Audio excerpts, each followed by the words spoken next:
or if by some off chance, maybe it was Miss Graham out there.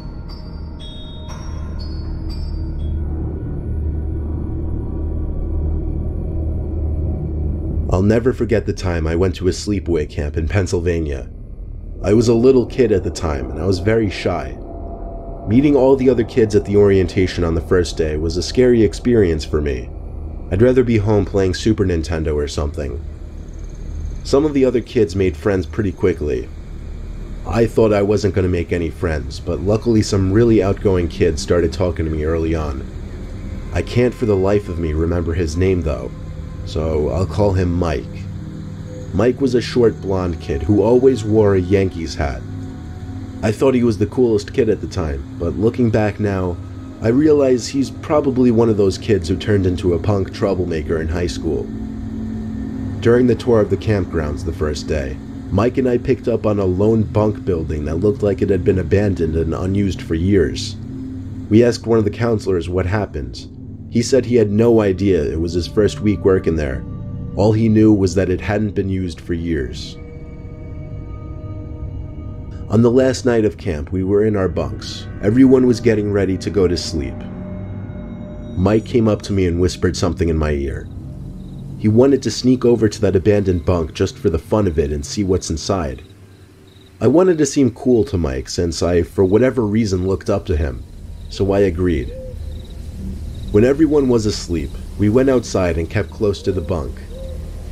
We waited until the lights in the counselors' bunks were out, which wasn't long since it was already late.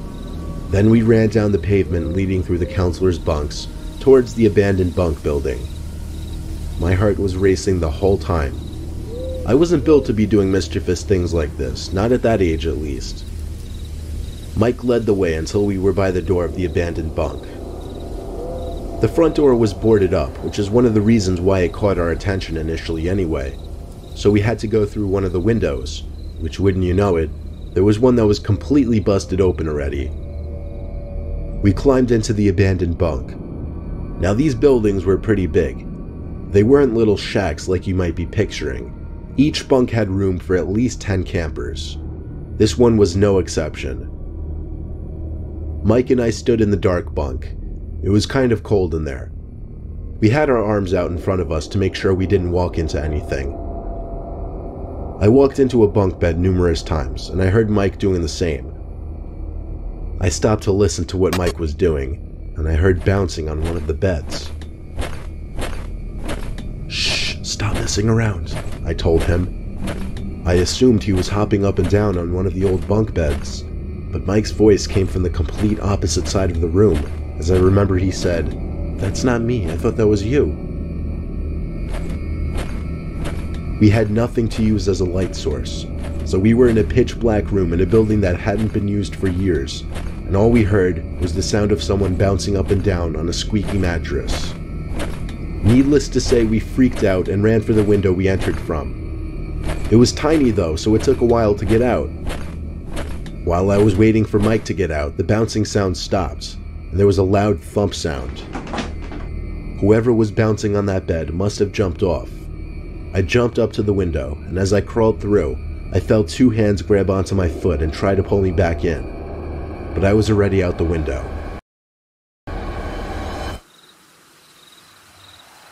We ran back to our bunk and locked the door.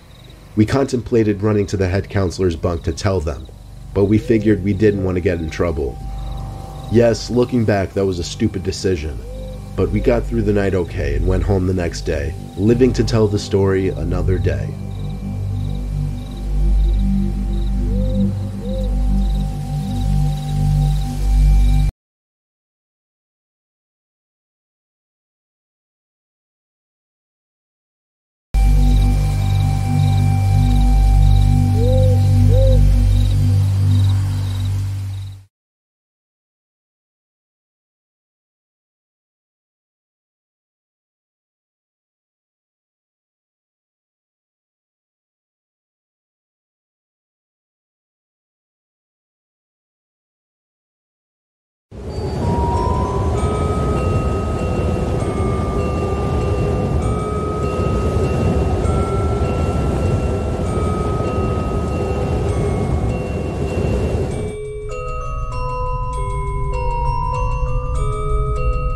Two of my closest friends, Trevor and Kevin, always loved to go on late-night adventures. I have so many fond memories going on creepy midnight exploration sessions with them, but I have some not-so-great ones as well. However, the worst experience was the night we went to Joyland Amusement Park in Kansas, an abandoned park surrounded by a somewhat typical suburban area. We lived only 10 minutes away from the park, so we figured it would be our next late-night destination. We always brought our Phoenix flashlights, backpacks, and boots whenever we went to places like this. Today, mostly everything in Joyland Amusement Park has been torn down, but this was back in like 2011 or 2012, and at that time, most of the buildings and rides were still standing. We pulled up on a side road next to the parking lot since it seemed a lot less sketchy than pulling up into the parking lot itself. Then we figured we should just pull up onto the grass next to the woods by the park, because God forbid if a cop would drive down the road. Kevin led the way while Trevor and I followed behind, talking to each other, sometimes joking about how much more eager Kevin was to move ahead than we were. We kept our voices low, however, because we never knew if there might still be security in places like this. All the carnival shacks that once held concessions and games had now been ransacked, trashed with cans and bottles, and sprayed with graffiti. It was basically the scene that you would expect to see in an amusement park that had been abandoned for years.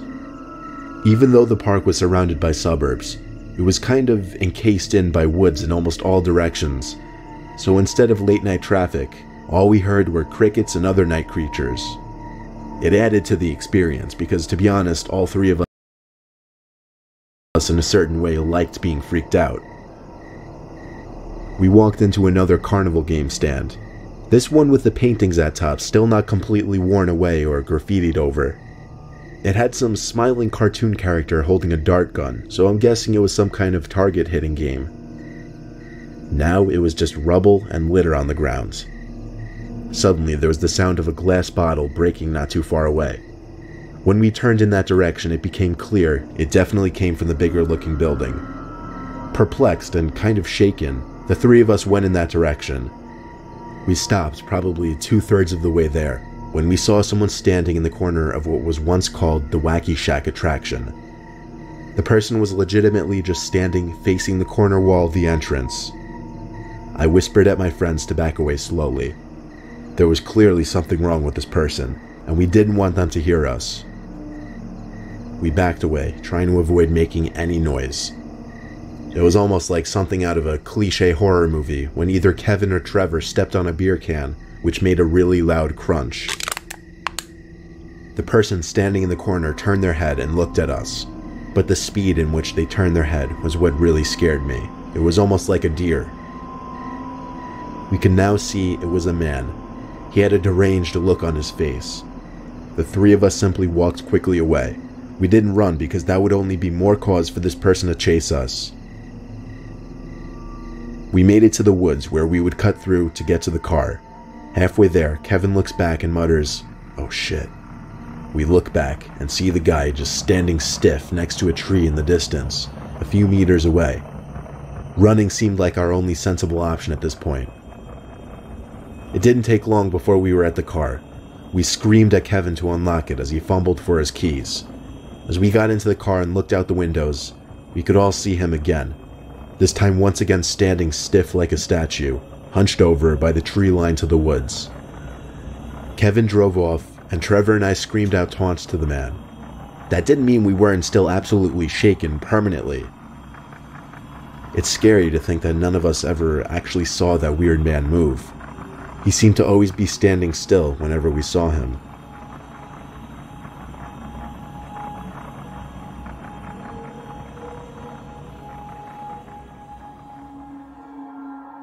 I was taking my family on a road trip to South Florida. It was a long 2-day drive, and I could tell my kids were getting restless. I saw a sign for an amusement park zoom by on the parkway, so I figured I'd treat my kids and take them to an amusement park for a couple hours. It was late already anyway, so we were just going to stop at the hotel soon. I figured I might as well. My wife and I followed our 2 kids, Tommy, 7, and Trish, 5. They ran ahead of us to find a ride they wanted to go on. I had to admit, this was one pathetic looking amusement park. There weren't many other people there. There weren't many attractions either. More than half of what appeared to once be attractions and games were now just empty stands and buildings. As long as the kids were happy though, that's all that really mattered. Tommy was running so far ahead, pointing at one of the rides ahead in the dark. I thought for sure he was pointing to the Ferris wheel, but when he made an unexpected turn left and out of sight, my wife and I screamed for him to come back here immediately. When he didn't come back, I told my wife to wait there with Trish while I ran as fast as I could to chase after Tommy. I couldn't find him anywhere though. My heart began to race. The feeling of losing your small child is a painfully scary feeling that will literally make you feel sick inside. I stood in place looking around in a full 360 motion, breathing heavily, afraid someone might have taken my son. I ran to the nearest worker I could find and gave them my son's description. They called on a loudspeaker for Tommy to come to the front entrance. In the meantime, I still ran all over the place searching for him. I stopped dead in my tracks and I felt my heart drop when I found him. He was over by a wall of bushes next to a bathroom building. He was talking to someone who was apparently in the bushes. Then it looked like he was pulled into the bushes. I screamed Tommy's name as I took a break for the bushes. There was nobody around to serve as a witness or come and help me.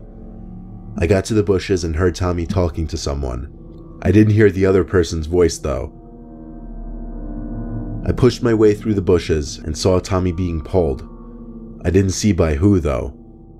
I ran to him and pulled him, but I felt something else on the other side of another layer of bushes pulling him in that direction. But quickly, whatever it was let go, and I pulled Tommy into my arms. I told him to wait there as I pushed my way through more bushes to a small opening surrounded by trees. There was no one in sight.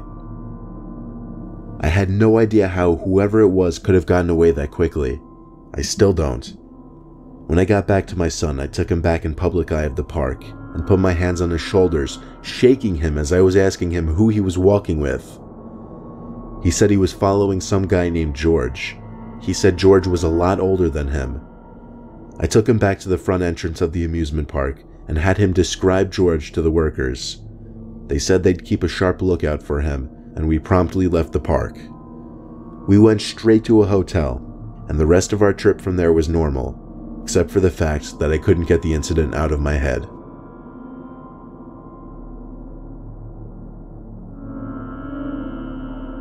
I used to work at a little theme park called Thrillville, USA. No, not the video game. There was an actual amusement park called Thrillville. It was very tiny and secluded though, so don't picture a big place like Six Flags or something in your head. I never enjoyed working there because my shift would always be something different every day, and there was an insane amount of weirdos there. But that's irrelevant. The park closed in 2007, and ever since, I've been from job to job in this shitty country-ass town. One cloudy evening on my own in 2009, I decided it would be fun to go check out what's become of Thrillville, since it had been shut down and abandoned for 2 years at the time. I pulled up to the parking lot, which was of course empty. The grass surrounding the park was now overgrown, and the overgrown grass waved around in the breeze, suggesting an incoming storm. Sneaking in was easy considering it wasn't fenced off or anything, but it was clear some things had already been torn down. Still, at the time, mostly everything was still standing, but it had become so much creepier now. I began to feel tiny rain droplets, but I didn't really care. I was dressed for rain anyway. Walking around the park was creepy, but the first really disturbing thing didn't actually happen until I heard something scutter behind me. To be honest, I couldn't tell if it was a person or an animal, but something was definitely there. I didn't see anything though, so I just pressed onward, choosing to ignore it. I was snapping constant pictures with my Canon camera that I took along because for a few months I was kind of into photography. You know, a passing interest. I snapped away at different buildings, the defunct roller coaster, the big old yellow slide that was now covered in mud stains. Then there were the buildings like the bathrooms, the main office, the varying maintenance shacks. I decided I would start with the bathrooms. I don't know why I thought that would be interesting, but I did. I stepped into the men's side of the bathrooms, which was obviously pitch black inside.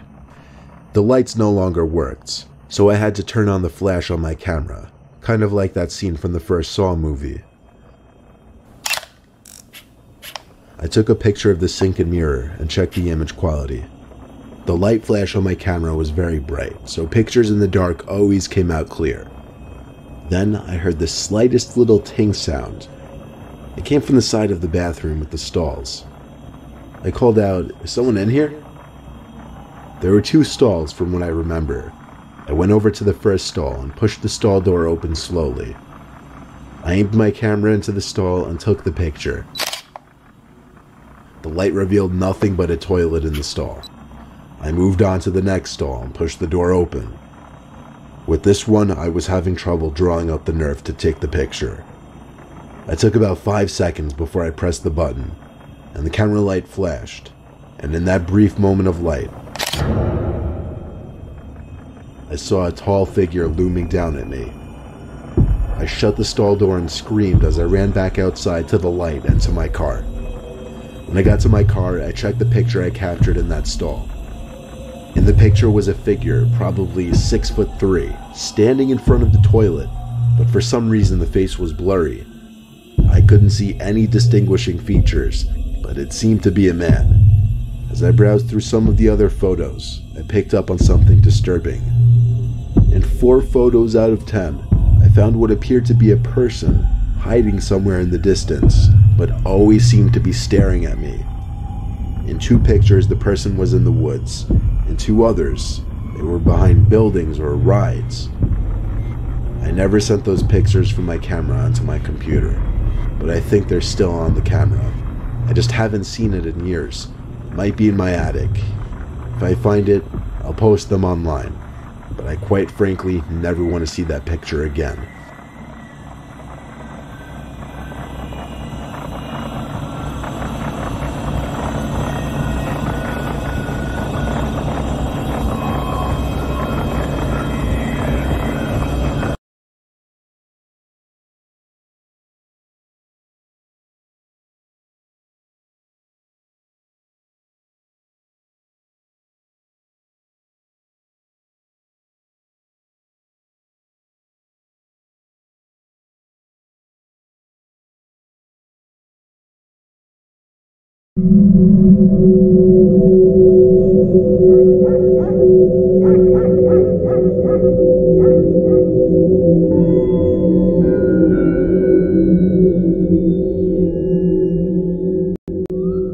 There was this one weekend that my aunt, uncle, and cousins went away upstate, and instead of taking their dog with them or to a kennel, they asked me to watch her for the weekend at their house. I was excited to do so because not only would they pay me, but they are loaded and their house is full of fun stuff to do. They have a Havanese, which is a tiny dog. Her name is Luna. I didn't mind watching Luna because she was such a calm, low-maintenance dog. I just fed her twice a day and let her out back a couple times a day. She always followed me whatever room I was in, so if I was in the giant living room watching TV, she'd be laying on the floor in the center of the room. If I went downstairs to the basement to play video games, she followed and would lay down there. While playing video games in the basement, Luna suddenly lifted her head from the ground and stared in the direction of the boiler room. I had a dog before, and I knew this was something dogs did to any slight sound, but it was still enough of a reason for me to pause the game and feel a little unsettled. I looked in the direction of the boiler room as well. It was silent and dark in there, and there was no chance of me going in there. So I unpaused the game and continued playing, albeit a bit uncomfortable now. I guess my childish fears were getting the better of me. She put her head back down for a minute, but then, again, lifted it up and looked towards the boiler room. Deep down I knew it was probably nothing, but I was still a bit too freaked out to continue playing video games comfortably. So I turned everything off and ran up the stairs, shutting the door once Luna came hopping up. They also had another big gaming room on the main floor. It was kind of disconnected from the rest of the house in that you had to go through a narrow hallway to get there. Luna plopped herself down in front of my feet in this little game room. I played more video games for a while until it got late. Then I went down the hall to the room I'd be sleeping in, a guest bedroom that was nicer than my bedroom back at home. I threw on a pair of sweatpants and a white undershirt as pajamas and jumped under the covers, not going to sleep without watching a little TV first. Luna was obviously by the bedside. She was really growing on me, how affectionate yet calm she was. I eventually turned off the TV and went to sleep. My sleep was disturbed by a growling sound. I turned on the bedside lamp and saw Luna laying still on the floor, head down, yet growling at something. I said her name a few times, but she didn't look at me. Then she lifted her head finally to look at the closet door. Her growling grew more intense, and she stood up now, still looking at the closet. She didn't bark though. In fact, I never heard her bark once. I looked at the closet, a sliding wooden door closet. It was open about 3 inches from the left side. Of course, I couldn't really see anything from the inside. I got up from the bed really sneaky-like and tiptoed closer to the closet. I don't know what I was planning on doing really. I guess I just wanted to look through the crack, or see if I could hear something. When I got about 5 feet away from the closet door, something that I couldn't see from my bed came into view through the crack of the door. And I couldn't see any face or anything, it was too dark. But I knew what I was looking at in that closet was a person's eye, perfectly tucked between the wall and the edge of the door, looking into the room, or now at me. I screamed, but it didn't do much good since I was alone. I took Luna and ran for the front door, grabbing the emergency cell phone on the counter to call 911 during my run away from the house. It was 1 in the morning, so I didn't bother calling my aunt and uncle. The cops did a thorough sweep and found someone in the pantry closet downstairs. I never saw him though, because another officer was preoccupying me with conversation to calm me down. I was just relieved to go back inside, knowing I was the only one in the house, besides Luna of course, who just might have saved my life that night.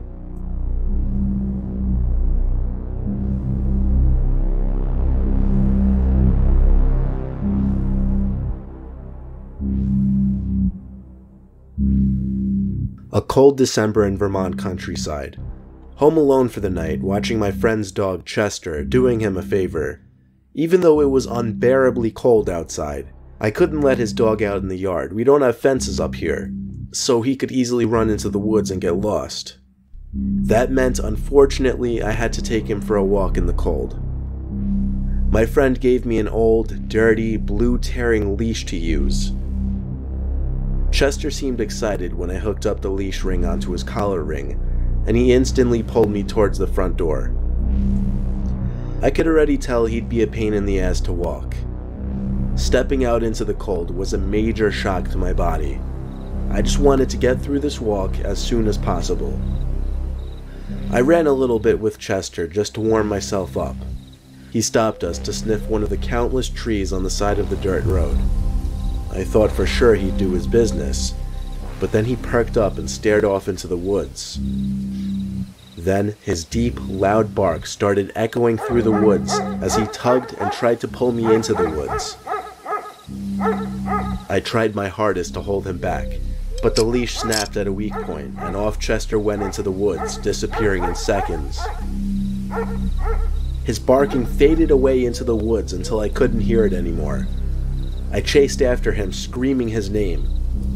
He probably ran off chasing a deer or a small animal or something, but with only the light of my phone, I knew I wouldn't be able to find him. He would have to come back to me on his own. After a while, I stood in place and continuously called Chester's name. I heard footsteps nearby and got excited that Chester must have been coming back. But as the footsteps got louder, I realized they were much too loud, slow, and heavy to be a dog's footprints. They sounded more like a pair of feet making the noise, not 4 legs. I turned out my light, now convinced I was hearing the footsteps of a person. The footsteps seemed to be circling me. My fear was if it was intentional or not, and if I'd been seen or not. I tried my best to tiptoe back to the road. I was covering decent distance, and then the sound of the footsteps just stopped, or faded away. I don't remember noticing which one. But because of this, I was more laxed with my footsteps and walked a little faster. Little did I realize that the black object I was walking towards was a person's back. I stopped, as it felt like my heart did too. I was covering my mouth, trying not to make a sound, but it was obviously too late. The person definitely heard my footsteps. At this point, I took a chance and asked if they had by some chance seen my dog. But they didn't even turn around. They had their hood on, so I couldn't even gauge what they looked like. I took another chance and put my hand on their shoulder, and once again, felt like my heart stopped. The shoulder felt hard and wooden. I walked in front of the body facing the tree and saw nothing inside of the hood. Nothing but a long stick holding it up. It was some kind of fake dummy. That meant whatever was making those footsteps was still nearby. I didn't care about the noise anymore. I just ran back to the road and then up the hill and back to the house. I never went back for Chester, and he never came back to the house. Telling my friend was the worst part. He hated me afterwards, and I expected he would, given that we weren't exactly the closest friends to begin with already. That night, though, I had a nightmare.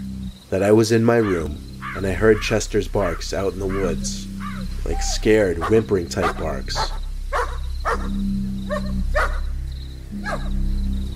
I woke up and looked out the window to the dark woods, hoping the barks were real and I just heard them in my dream. But they weren't. It was silent. I don't know what happened to Chester. I don't know what the dummy was doing in the woods, and I don't know who was making those footsteps that night. Quite frankly, I'm not sure I want to know the answer to any of it.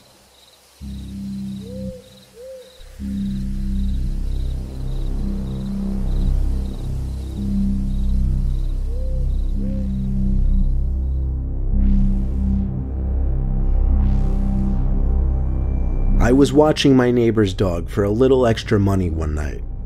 She was a creepy neighbor though, not intentionally, but she was kind of old and had an antisocial vibe to her. She was obsessed with her dog, so when she was apparently visiting family or something across the state and couldn't bring the dog, she practically begged me to watch her.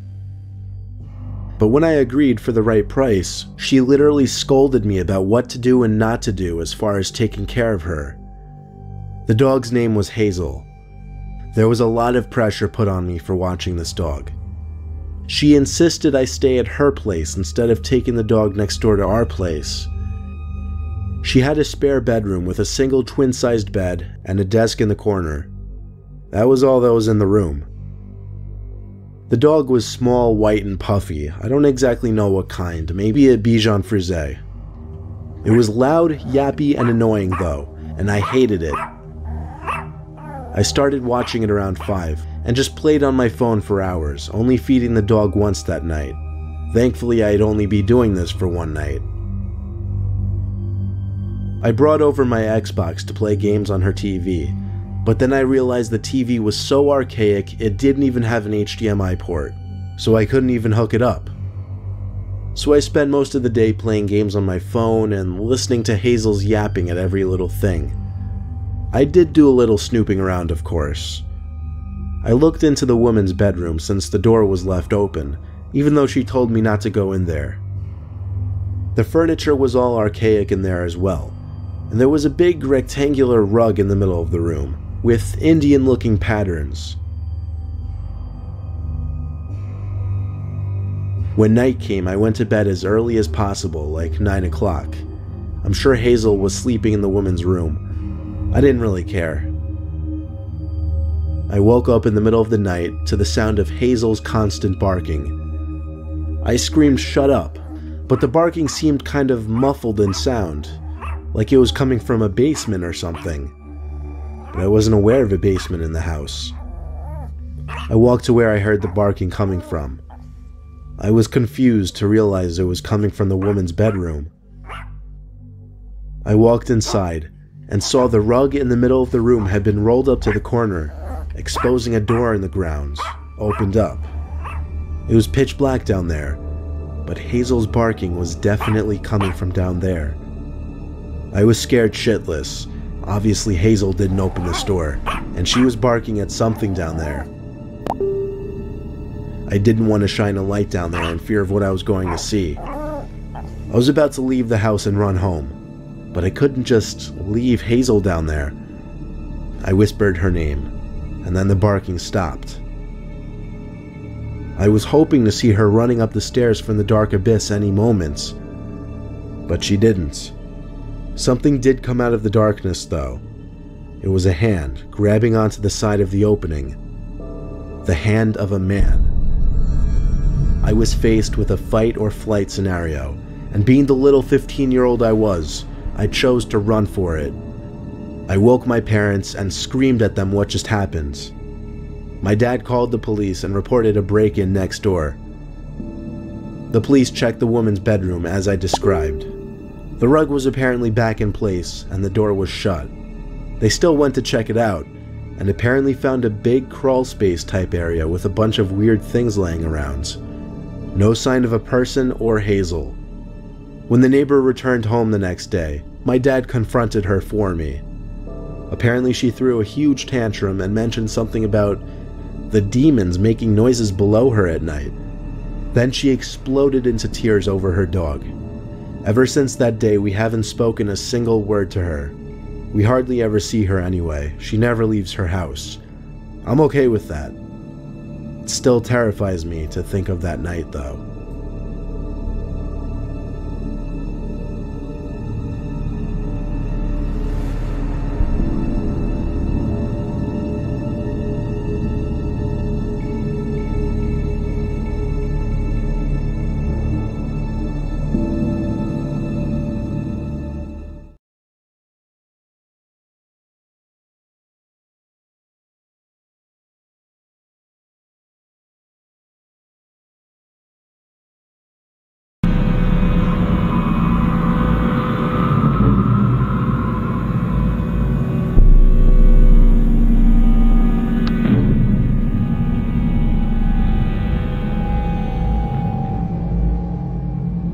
4 years ago, I took my youngest sister and her 2 friends trick-or-treating. I'm 18 now. I was obviously 14 during the time of this story, and my youngest sister was only 7 at the time, along with her 2 friends, who, of the 2, I'll only name one, Mary, for privacy reasons.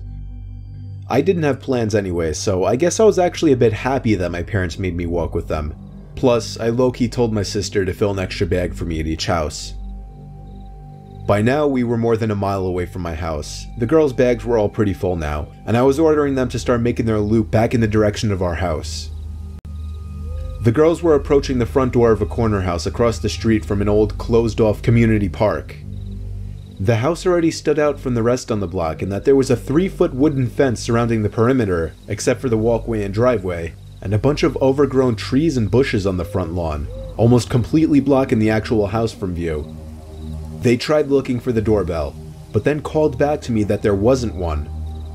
I answered back, telling them to just knock on the door. My sister pounded on the door in 3 different intervals. Then I called for them to skip this house. As the 3 girls were walking down the stoop, the front door to the house creaked open, and somebody could just barely be seen poking their head out from behind the door, which was open just a crack. The girls walked back up the stoop and simultaneously yelled "trick or treat." From the sidewalk, all I could see was an arm reach out from around the door, and then the person's pointer finger lifting up as if to say 1 second. The arm kind of creepily pulled back into the house. My view of it not seeing a body made the situation really eerie. The door closed, and for what felt like 20 seconds, they just stood there on the stoop. I was about to ask them what was going on, but once again the front door to the house cracked open. Once again, just an arm came into view for me. This time I could see him waving the girls to come into the house with his hand. My sister and her 2 friends were actually making their way into the house before even looking back at me for approval. At this point, the feeling in my stomach told me something wasn't right here, and I yelled to the girls to come back. The really disturbing part was as soon as I yelled this, the person shut the front door, almost slamming it in their faces. The 3 girls came back over to me. I told them that was enough trick-or-treating for the night. I nudged them to continue walking forward, keeping my eyes on the house. Barely through the overgrown bushes in front of the house, I saw the blinds to one of the front windows rustling around, and an older man sitting by the window. We continued walking home now. The girls told me the man initially said, "1 second while I go get the candy," and then shut the door. When he came back out, he whispered to come inside to get the candy. I was considering calling the cops and reporting this guy, but I wanted to get home and see what my parents had to say first.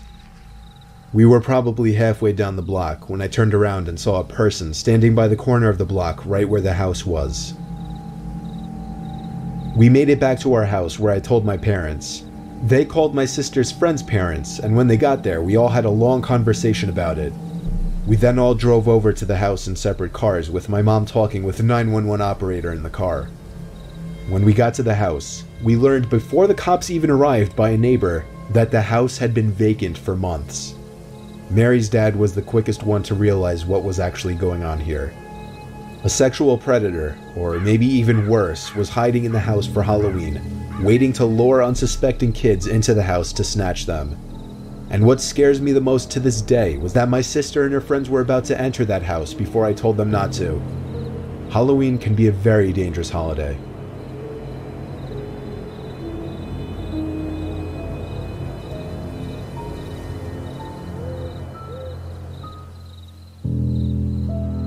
Two years ago, I was home on Halloween, and for the most part, it was a pretty normal day. Since Halloween was on a Friday, all of my friends were out partying. However, I was doing homework. Not one of my most exciting nights, but I didn't mind too much. I really had to get this homework done anyway. My mom and dad were handing out candy to the trick-or-treaters as they usually do. My house doesn't usually get many because we're pretty much the only house on the block that hands out, so it's often ignored because it's not worth their time. Tonight was no exception. Later that night, my mom calls me down and tells me to watch the door for trick-or-treaters because my neighbors had come over asking for help with their costumes for a party. So my neighbors and my parents both went upstairs to work on the costumes, leaving me alone downstairs. It didn't bother me because I had finished my homework and I could just play my PS4 while listening for knocks on the front door, which was close by. Only a couple more trick-or-treaters came in about an hour, pretty typical for this area. However, around 11 p.m., I heard a knock at the door. I thought it was pretty weird since it had almost been an hour since the last knock and it was pretty late for trick-or-treaters to still be out. Regardless, I grabbed the candy and went to answer the door. It's important to note that there's a small room in between the front door and the living room.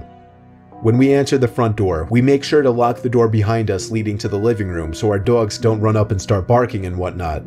I did the same thing here. When I answered the door, there was a surprisingly large man, at least 6'3" tall with a somewhat muscular physique, standing in front of me wearing a Michael Myers costume. Not a cheap one either, it looked pretty expensive for a costume. He stood in front of me but didn't say a single word. I thought it was pretty unusual because it's kinda customary to say trick or treat. But nope, he didn't do a thing but stare at me. It was almost like he was a statue. I thought he was really trying to sell the character and creep me out, and it was working. I was feeling a little intimidated because I'm pretty small for a guy, only about 5 feet 10 inches tall.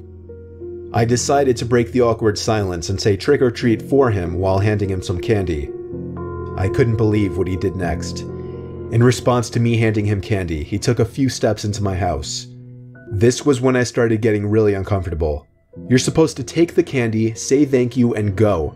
It's like an unspoken rule that you don't walk into people's houses without permission. It was at this moment that I also noticed that he didn't have any type of bag for candy. This was a huge red flag, because I realized then that he was not there to trick or treat. Before I could respond, the man reached into his pocket and pulled something out. I didn't want to look at it, but I was assuming it was a weapon, and I had no idea what to do. I'd locked myself into a small room with a psychopath much larger than me holding a weapon, blocking the only exits. We all like to pretend and make up scenarios in our heads where we have to be the hero and save the day, but here I was, stuck in a real-life situation, completely unable to move, not able to save myself. I was frozen in fear. It was such a weird feeling, almost like I was dreaming the entire thing. I had no control over my body. And what a cliche way of dying I thought it would be, getting stabbed to death by someone dressed up as Michael Myers on Halloween. Thankfully it didn't go like that, because without warning, the guy takes off his mask and jokingly says, "I'm just messing with you, bro." I'm still frozen in shock and can't respond in any way. He then says, "I scared you though, right?" Completely confused and still afraid, I managed to respond with, "Yeah, you got me." He put the knife back in his pocket, which gave me a huge sign of relief, and said, "I didn't really come here to trick-or-treat, but can I have that candy anyway? I'm really hungry." I didn't hesitate to give him the candy because he creeped me out, and he still did have a knife. He then goes on to mention how he just left his friend's Halloween party and he saw my lights on and decided to prank me. It was obvious that he was drunk and high and thought knocking on someone's house pretending to be Michael Myers qualifies as a good prank. He mentions how he owns a tattoo place about an hour away from here, and even says that I'm pretty chill and that we should hang out sometime. He tells me to put his name and number in my phone so we could chill soon. I make sure to take his name and number down. After all, the last thing I wanted to do was upset this weird guy still blocking my only exit with a knife.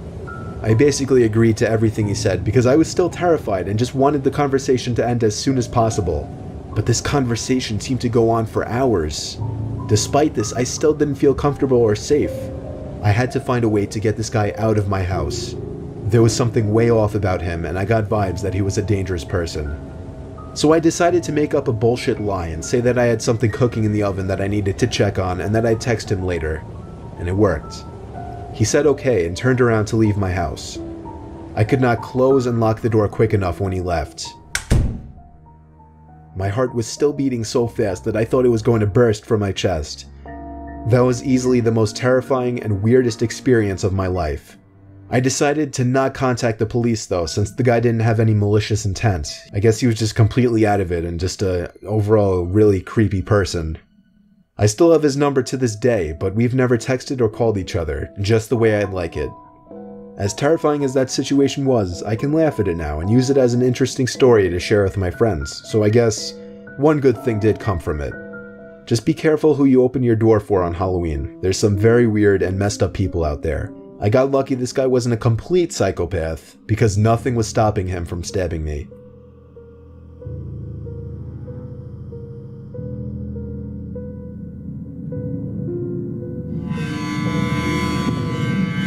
Halloween used to be my favorite holiday, but ever since one not-so-sweet round of trick-or-treating, I've kind of switched over to liking Christmas the most.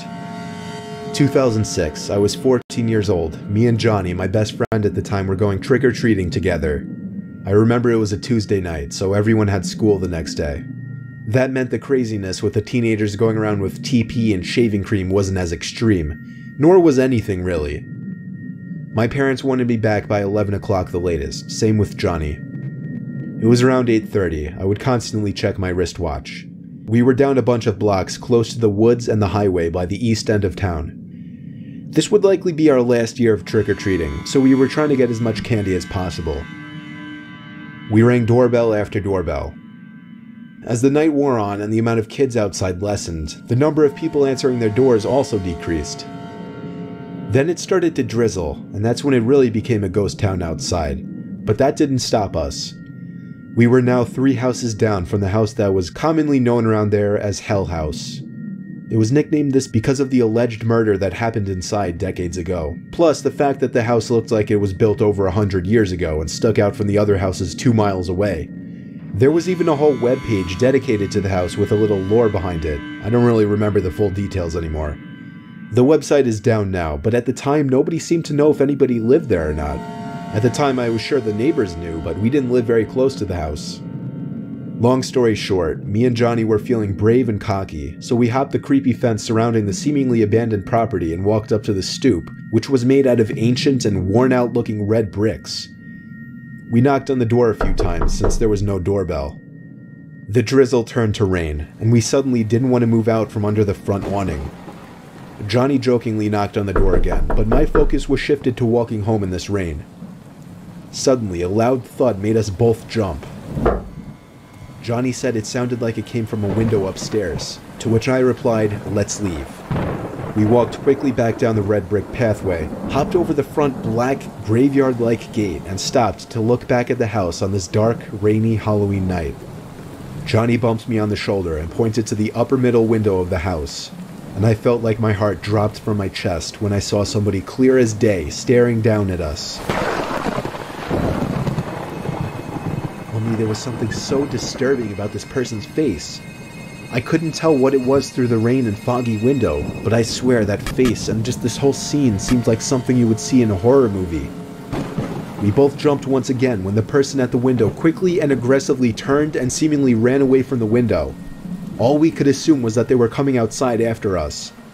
We quickly went to hide by the neighbor's fence, which was facing the backyard of the house. The sound of the rain thankfully masked the sound of our breathing and whispering. This neighboring fence was made of wood and had a bunch of holes, allowing us to peek through to the lawn next door.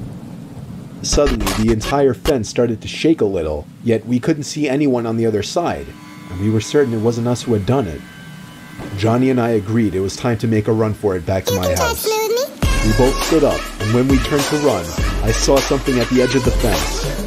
At first I was confused as to what it was due to the darkness, but it soon hit me that this was a person leaning over to this side of the fence, exposing their body down to their waistline with one arm reaching around the fence. The way this person was positioned and staring at us made for a horrifying scene and memory. We dropped our candy bags and ran for it. After running 5 blocks and my getting a few cuts and bruises from tripping twice in the rain, we got back to my house. We agreed not to say a word given that what we did could probably get us in trouble. The really scary part is the next day after school, we went to go ask some of the neighbors over there if they knew who lived there. And they all gave the same response. They had no idea if anybody lived there or not. They never saw a car in the driveway or anybody outside. One of the neighbors even pointed out that the house had a for sale sign very briefly a few months prior, but disappeared within a few days. We told all of the neighbors our story, and they were all very disturbed by the news. I moved out of that neighborhood in 2007 the next year, and I've never had to worry about the story behind that house or who was living there since. All I know is something strange was going on inside of that house, and I kind of wish I found out what.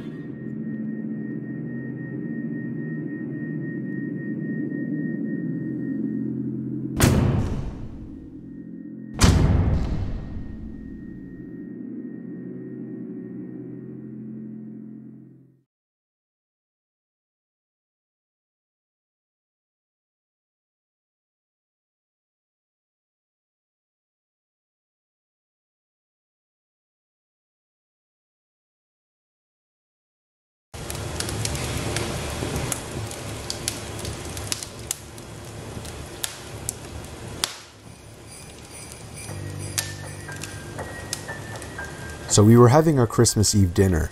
Turkey, stuffing, and other dishes that you would expect to get on Thanksgiving night.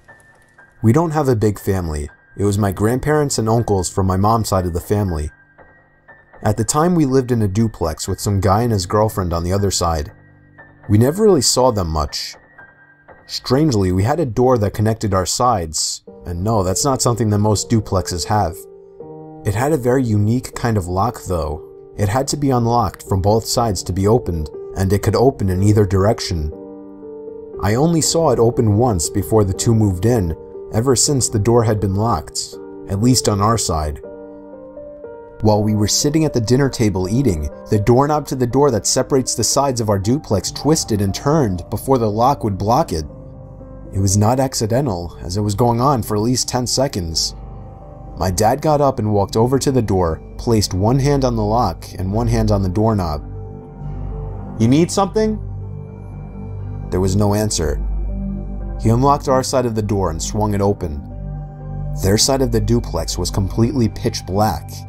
It seemed as if nobody was home. It was only about 6 o'clock, and we were certain we saw them leaving earlier. Me and my dad went to check out the window, and their car was gone too. Being good neighbors, we assumed the worst, that there may have been an intruder, so me, my dad, and my uncle went to the other side to investigate. We flipped on all the lights and checked every corner and every crevice of the small first floor. Then we heard a thud and a crack from upstairs. It was pressure on the floorboards. I was freaked out, so I stayed behind while my dad and uncle ran upstairs. I felt my heart skip a beat when a huge commotion erupted from upstairs, before the scream from my uncle echoed across the duplex even to the other side as my whole family got up from the table now. Moments later, my dad came rushing down with my uncle beside him, with his hand covering his lower shoulder or chest area. There was a stab wound. We all hurried back to our side of the apartment and locked the door. We dialed 911 and simultaneously heard rapid stomping coming from the other side, and then heavy banging and ramming into the door to the point where there were small chips and cracks forming. We could hear the grunting and screaming of the man as he rammed into the door. My other uncle and my dad each grabbed kitchen knives. I armed myself as well. They told all of us to stand back while they waited by the door. Thankfully, the man on the other side gave up before the door gave in, and we heard him exit out the front door. We watched through the window, and we all saw his face as he ran through the snow and turned to see us through the glass. He took off in his black Honda Civic down the slushy roads. It doesn't end there. The following year, the same neighbors still lived there, and they seemed to be having a Christmas get-together with a few people. By chance, I was looking out my bedroom window, being a sketchy snoop, when I recognized one of their guests to be the same man who had allegedly broken into their side of the duplex. When I told my dad, he agreed, and we approached them about it. He denied any knowledge of what we said, and even our neighbors defended him, saying he was from out of state. There was nothing we could do for proof, but we knew one thing. Those neighbors, for whatever reason, set that up. We moved out about a month later after our newgrown fear of those neighbors became too much.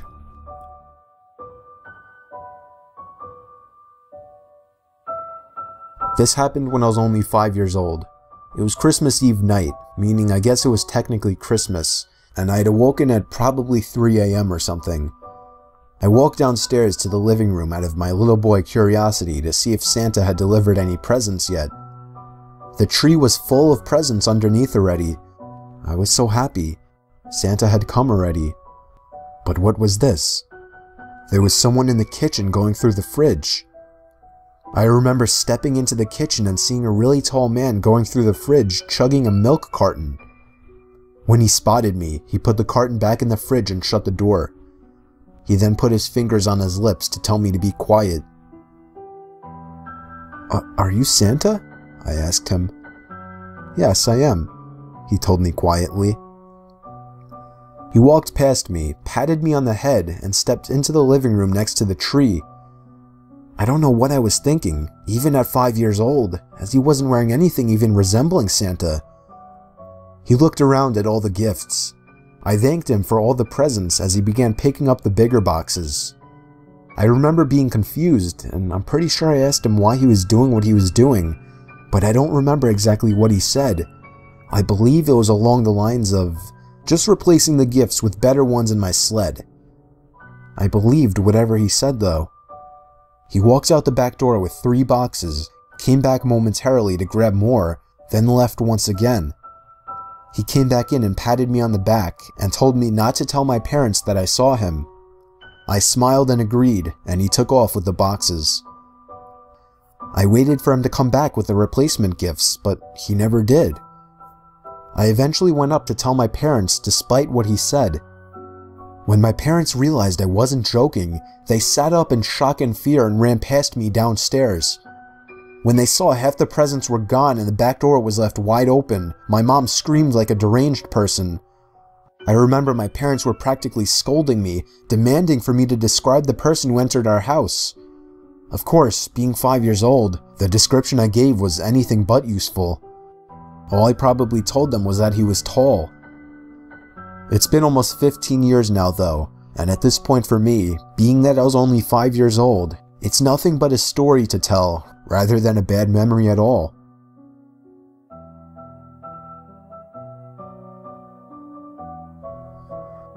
Did you ever used to have a fear of those guys who would dress up as Santa Claus in the mall or at Christmas parties? Up until the age of about 8, I certainly did. I think I was 6 or 7 years old when me and my mom were walking through the mall with all of the Christmas festivities and decorations up. Festive bands playing jingle bells, a giant tree in the center of the mall, and of course a mall Santa sitting in a chair covered by a green blanket. There was a small line of kids and parents waiting to sit on the Santa's lap. Maybe 2 or 3 kids. My mom insisted I sat on his lap. Normally it would be the other way around, the kid begging the parent to sit on the lap. but she knew how shy I was. There wasn't anyone by the mall Santa's side, like one of those people who calls the next child up. It was just him. When I sat on the stranger's lap, he grabbed me by the chest and said softly in my ear, "What do you want for Christmas?" I think I said a Game Boy Advance. He laughed and assured me I would receive one. Then, for whatever reason, my mom walked up to the Santa and said something quietly to him. He chuckled in response to whatever she said and then said no problem. My mom told me to wait there by the Santa for a few minutes until she came back. At this point, there were no more kids waiting to sit on his lap, so his attention was directed at me. He told me to come over and sit on his lap again. I somehow obeyed, despite my fear of Santa Claus. When I sat on his lap, he pulled me closer to him so that my back was leaning on him. When I think back on this moment now, it's all the more painful and creepy. He then whispered in my ear that he had a Game Boy Advance outside by his sled, and if I followed him, I would get it right now and wouldn't have to wait until Christmas. My fear suddenly turned to excitement as I believed him. We both stepped off the chair, and I followed him down one of the exit hallways, but halfway through, he stopped and told me we should take a bathroom break first. We stepped into the bathroom, and he quickly locked the door. I turned and looked at him as he looked at me. But before anything else could happen, there was a frantic banging at the door. Somebody on the other side was yelling to open up. The Santa opened the door and a man pulled him out and shoved him. The man then escorted me back to the center of the mall, asking me where my mom went. I watched as a fake Santa casually walked out the exit door and out of my sight. When my mom came back, the man explained everything. I'm pretty sure he was watching the whole time. So he and my mom asked around to see if the mall hired any mall Santas for the day. They did not. Whoever that was just a pervert dressed as Santa to get kids to sit on his lap and possibly wait for a perfect opportunity to snatch one, just like he almost did me.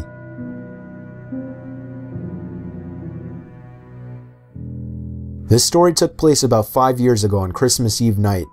It was around 1 in the morning, and I had just finished placing presents under the tree. I went upstairs to brush up and everything, then came back downstairs to the kitchen to get a glass of water before bed.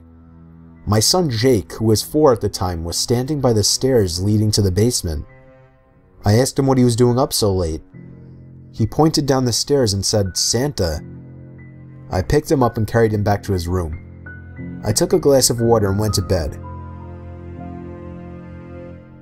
I woke up around an hour later to my son running down the hall outside my room.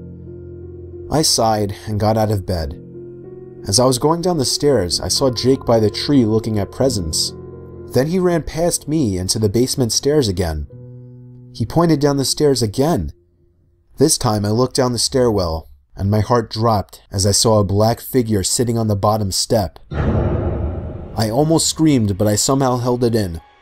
I pulled my son quietly away from the basement door and closer to the front door of the house. I moved my hand away from my son's mouth to reach for the lock in the doorknob. I tried to pull the door open as quietly as possible, but it was pointless. The squeaky hinges let out the usual ear-piercing screeches, and I cringed in my mouth and eyes as I did. Suddenly, there were heavy stomps coming from up the basement stairs. I screamed and pushed open the storm door and practically threw Jake outside. I shut both doors behind us and we ran to the neighbor's house. I rang the doorbell as fast as possible, probably 30 times before they answered. After that, we went inside and stayed there and waited for the police. Whoever that person was gone though, as determined after the police conducted a thorough investigation of the house. I ended up lying to Jake, telling him that actually was Santa Claus, but a few years later, he remembered the incident and became a little more wise to what actually happened.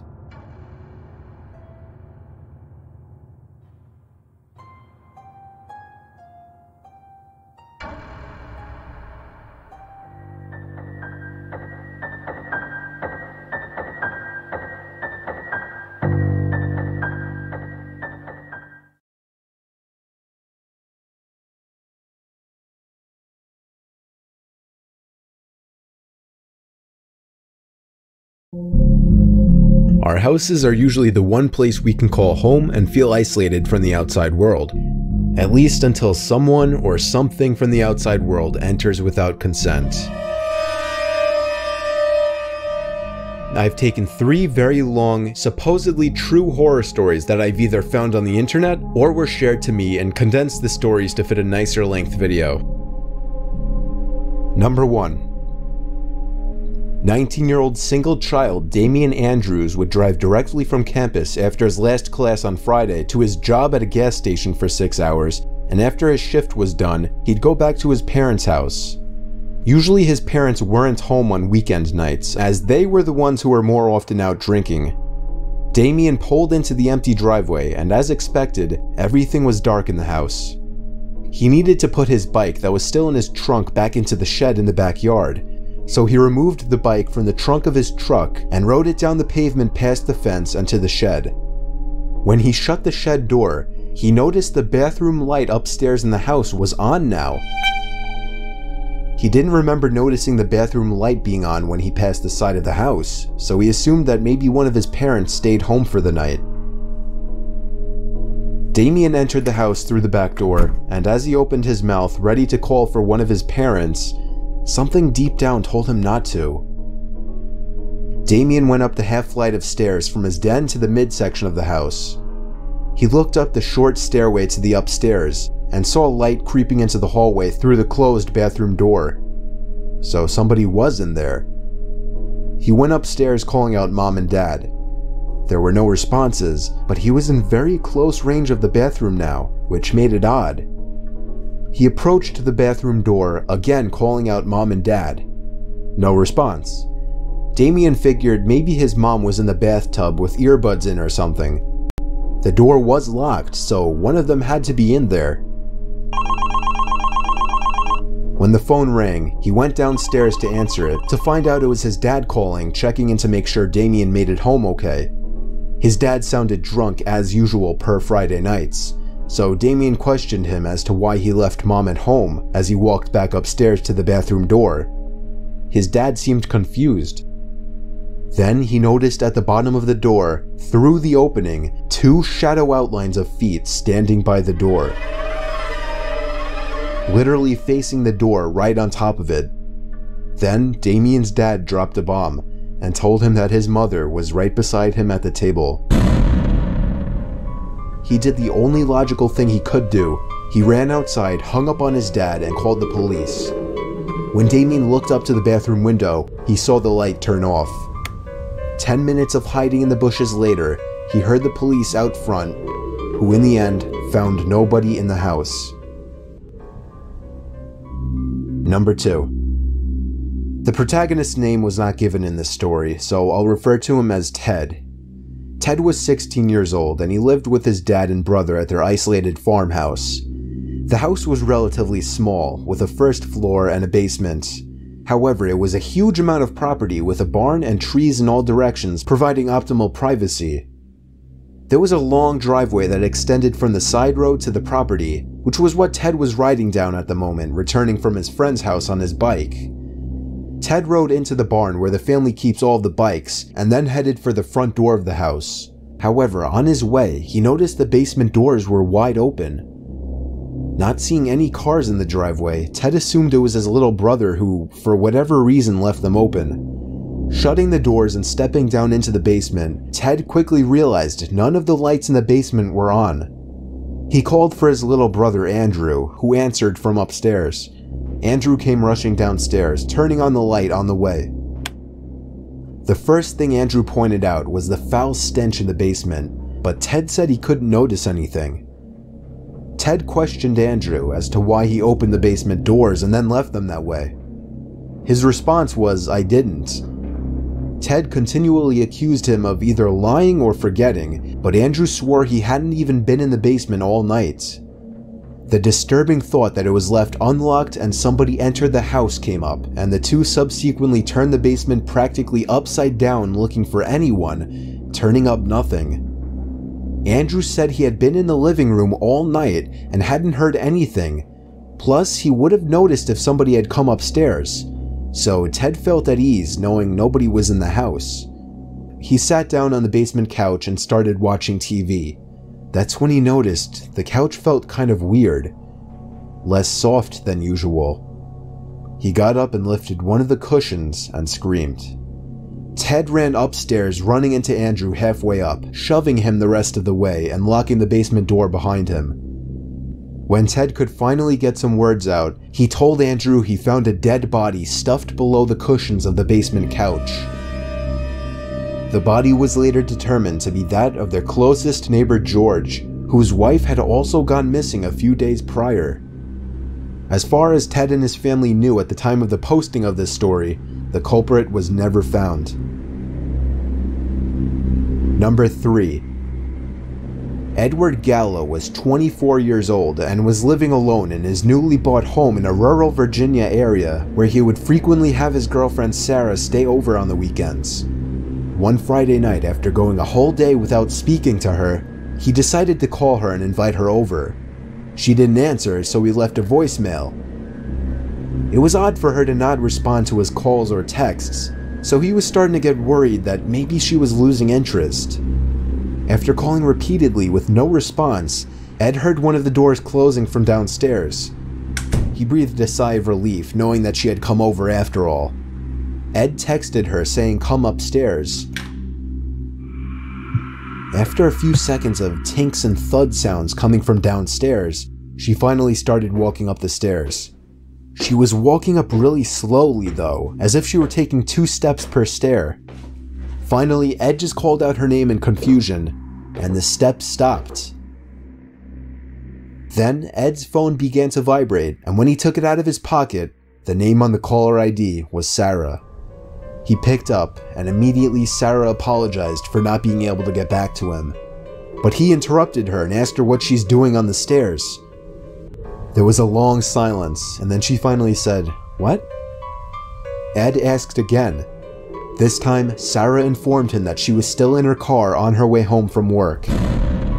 Ed locked the door, and immediately after, the doorknob started turning. All Ed could think to do was to yell, "Get out of here before I call the police." Whoever was on the stairs ran all the way back down and out the front door of the house. Ed looked out the window searching for whoever it was and saw the most disturbing thing he had ever seen. Across the road was a tall man wearing a dress shirt and ripped jean shorts, looking directly at him. And despite how far away he was, Ed could see a smile on the man's face before he turned and ran into the woods to never be seen again.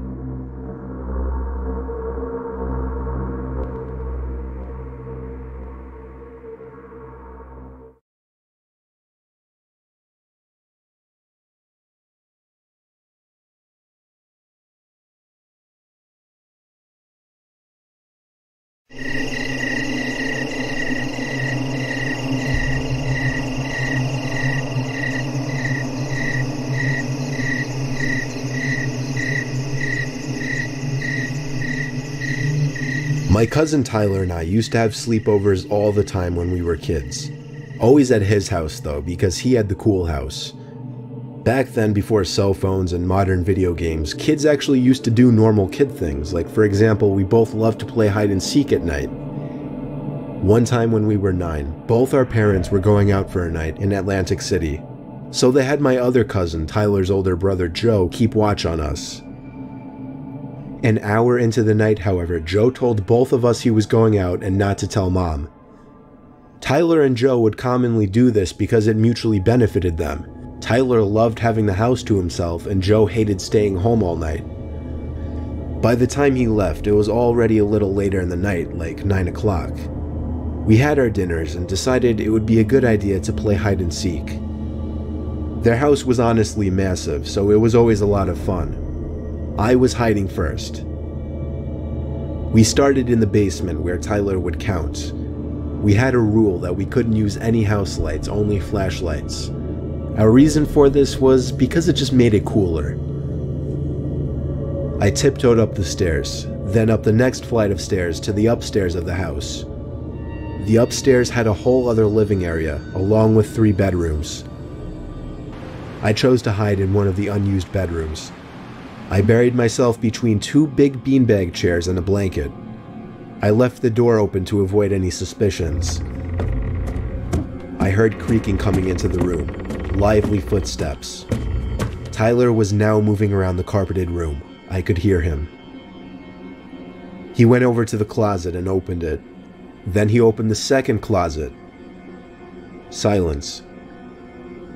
Then he walked over to the other side of the room, and he started opening the drawers to the desk, rummaging through them. Suddenly I heard Tyler's young, innocent voice calling my name up the stairs in a kind of mockingly tone to try and scare me. My mouth opened and literally started twitching when I put two and two together. I lifted the blanket slightly over my head to see what he was doing, but it wasn't Tyler. I knew right away based off the person's height. It was a much taller, fully grown man. It wasn't Joe, and it wasn't his dad. He perked up like a statue when he heard Tyler's voice, and I saw him duck into the corner of the room, behind the small piece of wall that sticks out there. Tyler entered the room with his flashlight and kept saying my name over and over, slow and drawn out like. I was praying his light would not reach over to the corner of the room. His light landed on me under the blanket.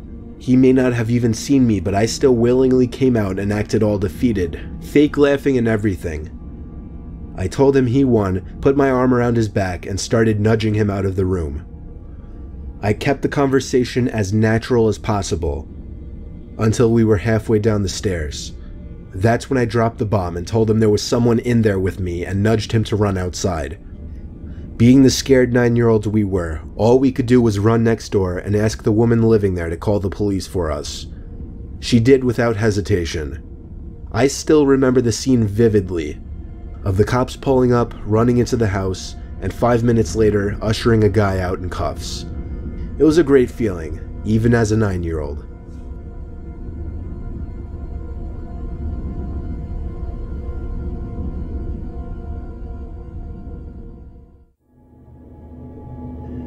One time I had a sleepover with my friend Mike on a cloudy, dark night. There was a slight drizzle and occasional lightning. We were 13 years old. Mike lived on a dead end with one other house next to it. Across the street was a field surrounded by trees, and his backyard led to a forest. Mike and I were up late, much after his dad went to sleep. His dad's room was all the way upstairs. Mike's room was on the lower level of the house by the den, so the den was where we would hang out mostly to just play GameCube. A knock at the backyard window interrupted our game. The blind was shut, so we couldn't see outside. Mike ran to go open the blind. I told him not to, but he did anyway. As he did, I shut off the TV and lamps because I didn't want to be seen. Now that it was dark in the den and slightly brighter outside, we could slightly see outside and see that there was nothing but grass in the visible distance. A small flash of lightning confirmed that there was nothing but wet grass in all directions. We sat in the den with the lights off for a while, just waiting for something else to happen. We kept our eyes on the window, expecting somebody to come up to it. Eventually, after what felt like forever later, we turned the TV and lamp back on and pretended it didn't happen. The blinds were open this time, and every so often I'd take nervous glances at the window, just making sure nobody was out there. After getting so absorbed in the game and forgetting to take a glance at the window, there was the second set of knocks. Mike and I both jumped up and looked at each other. With all the lights on, we couldn't really see outside. At least, not until the flash of lightning outside just for a brief moment lit up the night sky, long enough to show the person who was standing at the window. This time we ran upstairs to Mike's dad's room and pulled him out of bed, screaming at him to get up. The three of us ran out to the backyard in our coats and shoes, turning the backyard light on the way and also taking along flashlights. There was a buildup of mud next to the back wall of the house where the dirt patches were, and in the puddles of mud were heavy, distinct footprints of boots. We followed the footprints as far as we could, but as the mud faded away, so did the footprints. We searched high and low for anybody. We even went around front and then out into the woods. There was nobody. We all went to sleep, Mike and I in the den. I couldn't sleep though, I was terrified. Of course, the blinds were shut to the window and back door now. Just as I was anticipating it, there was a third set of knocks at exactly 12:15. I remember that number. Me and Mike both jumped from the couches and ran upstairs to his dad's room once again. This time he ran outside alone and told us to call the cops. He returned soaking wet, having found nobody. The cops came for nothing because there was really nothing they could do. The knocking didn't happen again though, and I also never slept over Mike's house again. Ever since that day, his den just always gave me the creeps.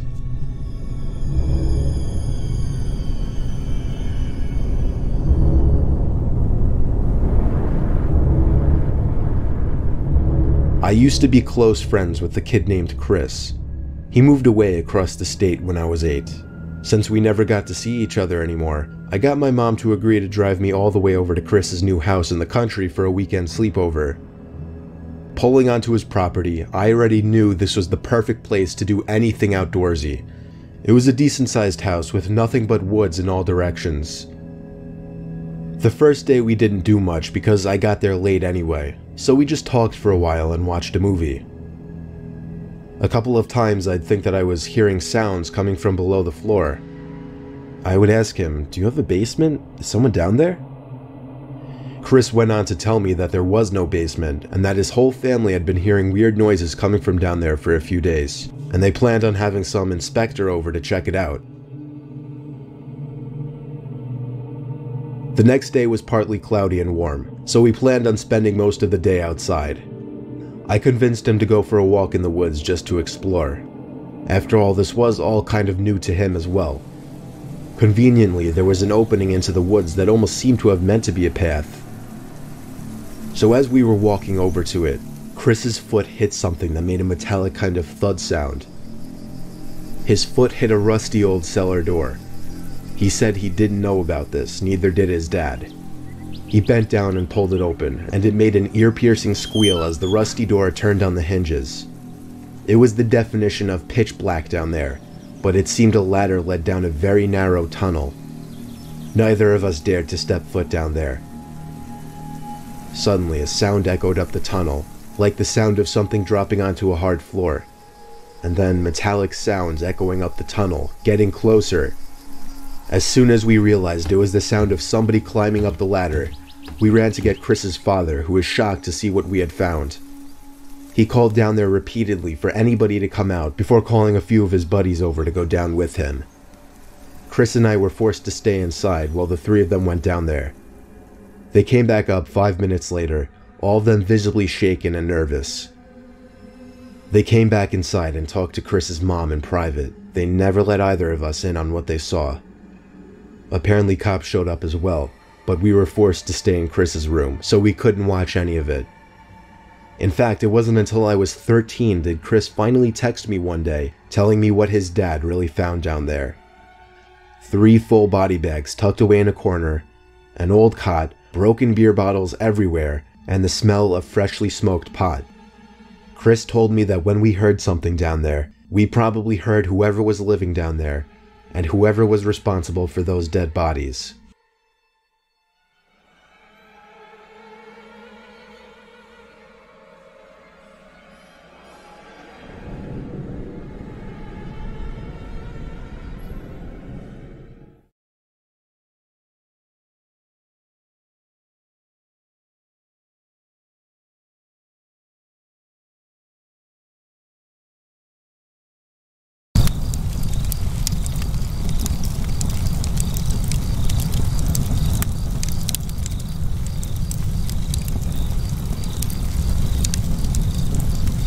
I am 14 and my friend is 15. One night my friend asked me if I wanted to spend the night, so I did. His mom was at work and his dad was at the gym. Me and my friend were upstairs in his room playing video games. We kept hearing what sounded like scratching noises and slight banging. We thought nothing of it because he has a dog, so we kept playing our video game. Minutes later we heard the noises again, but they were louder, and so we went to go see if it was the dog. It couldn't be the dog because it was lying outside his parents' room. Fearing someone was trying to break in, we grabbed our knives and flashlights. We searched all the rooms upstairs, then went downstairs, searching it with only our flashlights. We decided it would be best to search his backyard, although we don't know how someone would get in his backyard because it's fenced in and there's a deep drop-off on the other side of the fence at the back. The search came up empty. I convinced my friend we should search the front of his house and make our way around his fence. We went around front and he went left and I went right. On the right, his fence connects to his neighbor's, so I went over to him to find him frozen with his light shined in the direction of the woods near the drop-off. I was weirded out and shined my light in the direction of his to find a guy dressed from head to toe in all black, frozen and staring at us. At this moment, I yelled "run" and we bolted inside the house and called 911. We waited, and minutes later 2 officers arrived to find nothing, and they told us to call them again if anything happens. Me and my friend were instructed by his parents to stay inside and downstairs in case anything happens, so we did. About an hour later, me and him were sitting downstairs on the couch, and he out of nowhere asked, "Did you see that?" "See what?" He then said, "The light. Someone shined a light through the window over the fence." About a second after he said that, I saw a beam of light shine through the window. So we called 911 once again, and the officers showed up minutes later and yet again found nothing. Me and my friend at this point were paranoid and waited until his dad showed up, and we took him outside to the backyard where we all heard footsteps. His dad convinced us that it was just a hunter, so we went to bed with no more problems. Unfortunately, it doesn't end there. My friend asked me about 2 weeks later if I wanted to spend the night again, and I did. Later that night, his parents were both still at work. We were joking around about what had happened with what we thought was the hunter, as his dog was outside doing its business. While we were talking, I peeked out the back door to check on his dog to find what looked to be someone peeking over the fence, so we immediately called his dog in and locked the door. We left it alone, and minutes later, as we were in his room, we heard noises, so I looked out his window to once again see what looked like a guy peeking over the fence. So we grabbed knives and flashlights once again and went in the backyard and shined the flashlight in the direction we thought we saw the person. The light illuminated the outline of a head at the area of the fence we thought we saw the guy. We ran inside and called 911 and they responded. Minutes later they showed up and again found nothing and sat at the area outside the fence near the woods for 5 minutes in case something happened. Nothing happened, so they left and they told us to call back if anything happened. We didn't tell his parents this time because we thought they wouldn't believe us. Me and my friend returned upstairs to his room, and about 2 hours later, we heard the loudest banging ever. It started from the downstairs on the left side and went to the front door. We freaked out, we grabbed the dog and barricaded ourselves in his parents' room and got his dad's gun out in case we needed it. We then called 911, and again the police showed up and found no one and no sign of anyone and left. That was the last time we ever had that problem, and it still has us scared to this day.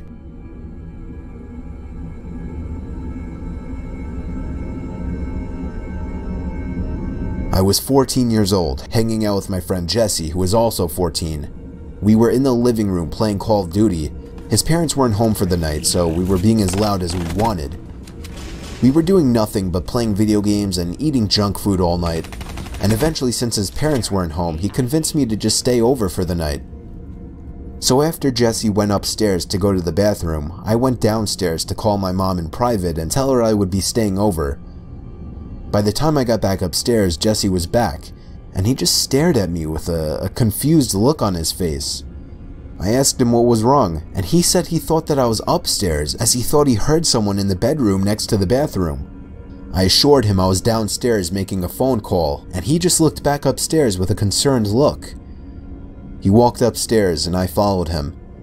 He stopped at the door to the bedroom and put his ear up against it. He then opened the door and peeked into the room. It was dark, but I could see there was enough light in there to be able to scan the room. We didn't see anything, so he shut the door. I told him he was being paranoid as we went back downstairs to play more video games. We turned the volume back up loud and resumed playing. After the match ended, the loading screen came up, along with the silence that usually accompanies loading screens. That's when me and Jesse both looked at each other. Jesse hit the mute button as we listened to what we were sure was somebody grunting from upstairs in that bedroom. But soon after the silence from the television, there was silence from upstairs as well. Jesse whispered to me that someone is hiding up there. They must have stopped making the noise as soon as there was silence down here.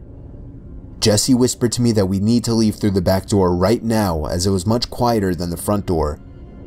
I agreed, and we headed outside to the back door.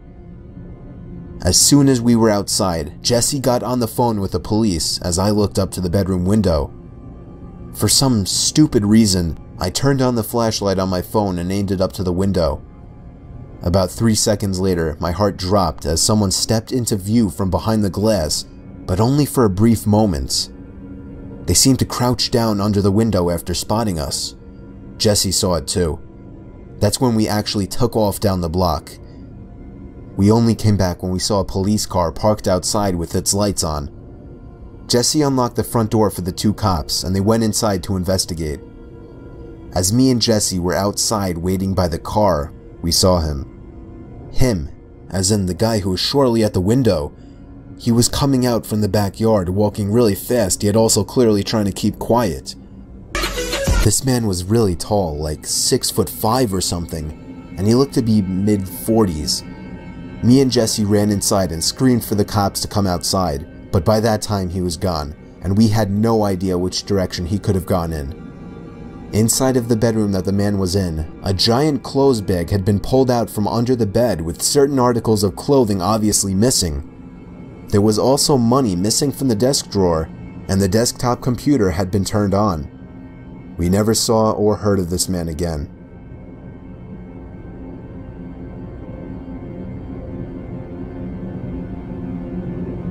This took place in the summer of 2008 when I was 12 years old.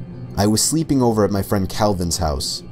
I can't remember every little detail about what was going on, but I remember Calvin's family came home unexpectedly early, and things were getting a bit hectic in the house. So we came up with this cute little idea of pitching a tent up in the backyard and sleeping out there for fun. We figured why not since it was warm out anyway. We pitched the tent in like 15 minutes with Calvin's backyard nightlight giving us enough light in the dark. Now on one side of Calvin's backyard beyond the fence was about 100 yards of nothing but trees. We lived in the country in New Jersey. Anyway, after goofing around for a while, Calvin turned off the nightlight and we finally went to sleep. Now I don't know about everyone else, but I cannot for the life of me fall asleep in sleeping bags or let alone anything but my bed. I was twisting and turning for like 3 hours trying to fall asleep in that thing. Sometime during the night, I started to hear a little rattly, creaky type sound coming from around the fence. It gave me chills at first, naturally. I wanted to wake Calvin up, but I didn't. It sounded like the wooden fence was being pushed or it was just moving. It was a bit windy out after all, but still, nevertheless, being the only one awake outside in a pretty rural area and hearing a weird sound would make anyone uneasy. I tried to ignore it for the longest time, rolling around for like 3 hours hearing nothing but the sound of the wind, to then hearing a constant strange sound was just too weird, and I was getting downright freaked out. I felt the urge to pee coming on, and I didn't really want to go out there without knowing Calvin was awake. So I woke him up and told him to listen to that noise. Of course he thought it was just the wind, but as long as he was awake, I did feel better about leaving the tent. I unzipped the tent and naturally looked in the direction of the noise. I couldn't really see anything, it was too dark, so I walked over and flicked on the nightlight switch. When I looked at the fence, I saw there was a person leaning on the fence with his head down, seemingly pushing the fence. I immediately turned the light off and practically dove into the tent. I whispered to Calvin what I saw, and as we both fell silent, we realized that the noise had stopped. I told Calvin to call his house phone as quietly as possible, but he said we should run straight for the back door. I agreed. He unzipped the tent as quietly as possible and opened the little door, and when he ran out of the tent, he screamed. In reaction, I jumped out from the tent and ran straight for the back door as well, not looking behind me. When I asked Calvin why he screamed like that, his response scared me. He told me he saw somebody standing right by the side of the tent in arm's reach. The rest of the night we slept in Calvin's room upstairs, and I could swear, with the window open, I could still hear the creaky fence being pushed, but every time I looked, I couldn't see anyone out there.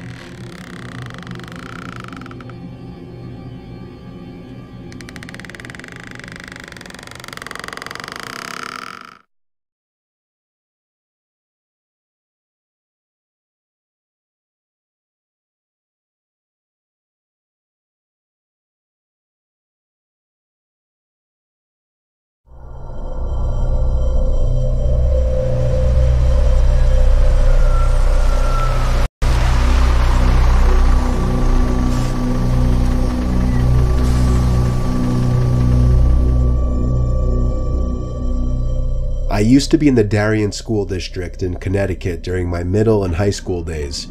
It was a wealthier district, and a lot of field trips were offered to the students. I was a member of the chorus, and every year we'd take at least 1 or 2 optional field trips as a class. The year in question, in which I was a sophomore, we took a trip to Woodloch Pines Resort in Pennsylvania. The bus ride there took a few hours. I was with my friend Landon. We were going to be sharing a room. From the moment we got there, we figured it was going to be pretty dead. It was November after all, so it was cold up there. We had 3 days planned for the trip, and there were 4 chaperones. They weren't really following us at all times, we just had to tell them what activities we'd be going to do. The first day was fun. Landon and I, along with 2 girls who we were friends with, did some go-karting, rock climbing, went in the pool, and then we went to eat dinner. After dinner, we went back to our room and just hung out for a while. For the record, not all of us students were able to get rooms next to each other. The room was ground level, and there was a clear sliding door that provided a view of the lake down the hill. We went back out for a while, then came back to the room at about 10 o'clock. We left the blinds to the door open because the moon was giving off a cool reflection on the lake down below. Little did we know that would be the start of a nightmare. If I had to guess, I would say it was a whole hour of us just rolling around in both of our beds trying to get comfortable, occasionally talking, before Landon, whose bed was closer to the door, screamed. I had no idea what was going on, why he could have been screaming, or if it was a joke, until I looked at the door. It was a sight from a horror movie. There was a really tall, skinny older woman with long grayish hair standing on the other side of the door, with her hands cupped up against the glass next to her face, as if she were trying to better see into the room. The woman then walked away. Landon looked at me, I guess waiting for me to get up so he would have the confidence to get up as well and run outside after her. When we did, we didn't see her anywhere though. The cement trail that ran past each and every room of the building was void of any people. There was nobody on the surrounding grass, nor anyone walking down the hill. We both saw the woman though, so we knew we weren't seeing things. The next day we didn't tell any of the chaperones, but we told the 2 girls who we were friends with. Night came once again after a long day of many activities. We entered the room through the back door and made sure to shut the blinds this time. Landon fell asleep before me. I fell asleep around half an hour after him. I woke up to silence. I couldn't tell if something had woken me up or not. All I knew is that I didn't feel right. I sat up and whispered Landon's name to see if he was awake. He didn't answer, so I turned to the left out of pure instinct and curiosity to look at him. But I couldn't see him. Something was blocking my view of the other bed. I looked up, and towering over my bed was the tall old woman. She took 2 steps back as she said, "Your back door was unlocked," before turning around and walking outside. I was frozen in that bed, except for my shaking. I woke Landon and told him what happened. We locked the back door, shut the blinds once again, and agreed to stay up the rest of the night. It was already 4 in the morning, so we wouldn't be losing much sleep. By 8 o'clock, we went to the dining hall to eat breakfast. When we got back to our room building ready to tell our chaperones, we could see the old woman through the glass of the neighboring room. She was sitting on the bed, hands folded, sitting up straight, facing the door, facing us. We ran to the front desk in the lobby building to report her to the staff instead of the chaperones. It was weird, none of them really knew what to do in the situation. Eventually, we persuaded them to come to the woman's room with us. There, they found the woman sitting in the same position, along with an older man sitting on the other bed, looking up at them as they entered. Apparently, the woman had some kind of mental disorders, but the man wasn't all there either. There was something very off-putting about him, and they just weren't the kinds of people that you'd expect to see at a family-friendly resort. The staff wouldn't kick the two out like we hoped, though, so we told our chaperones. Long story short, after a lot of arguing between chaperones and staff, we had to end the trip early, and we all went home. Me and Landon were just happy to get out of there.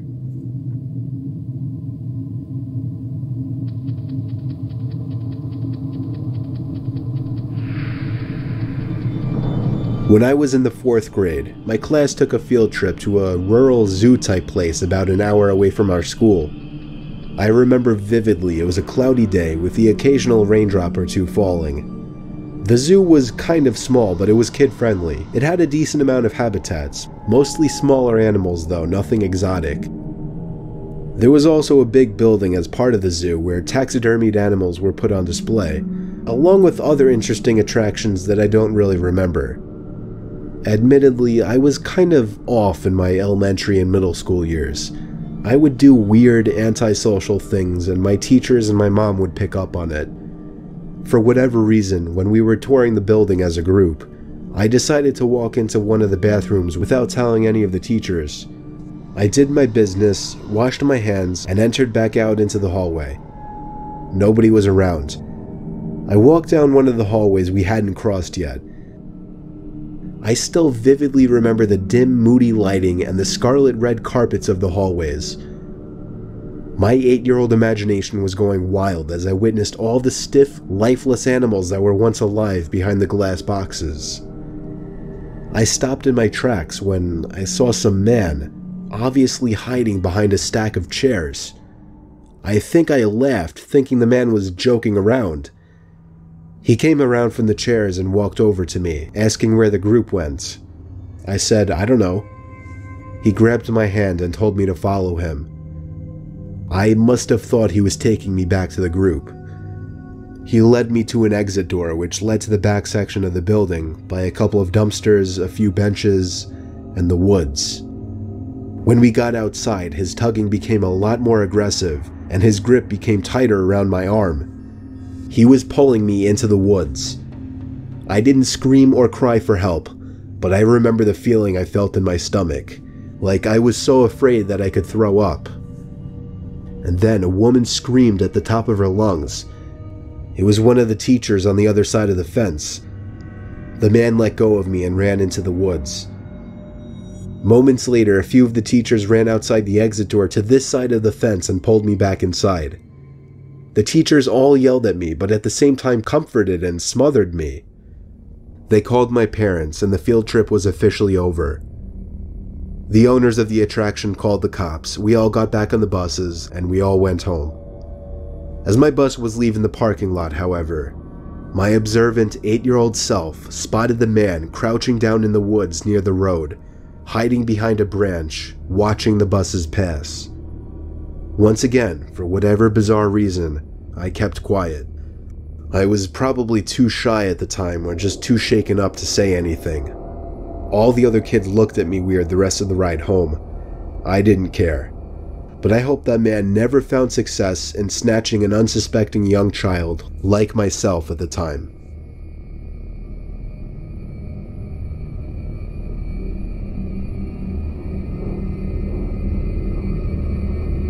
Back in high school, I took a mysteries and mythology type class, or something like that. I don't remember the name of the class.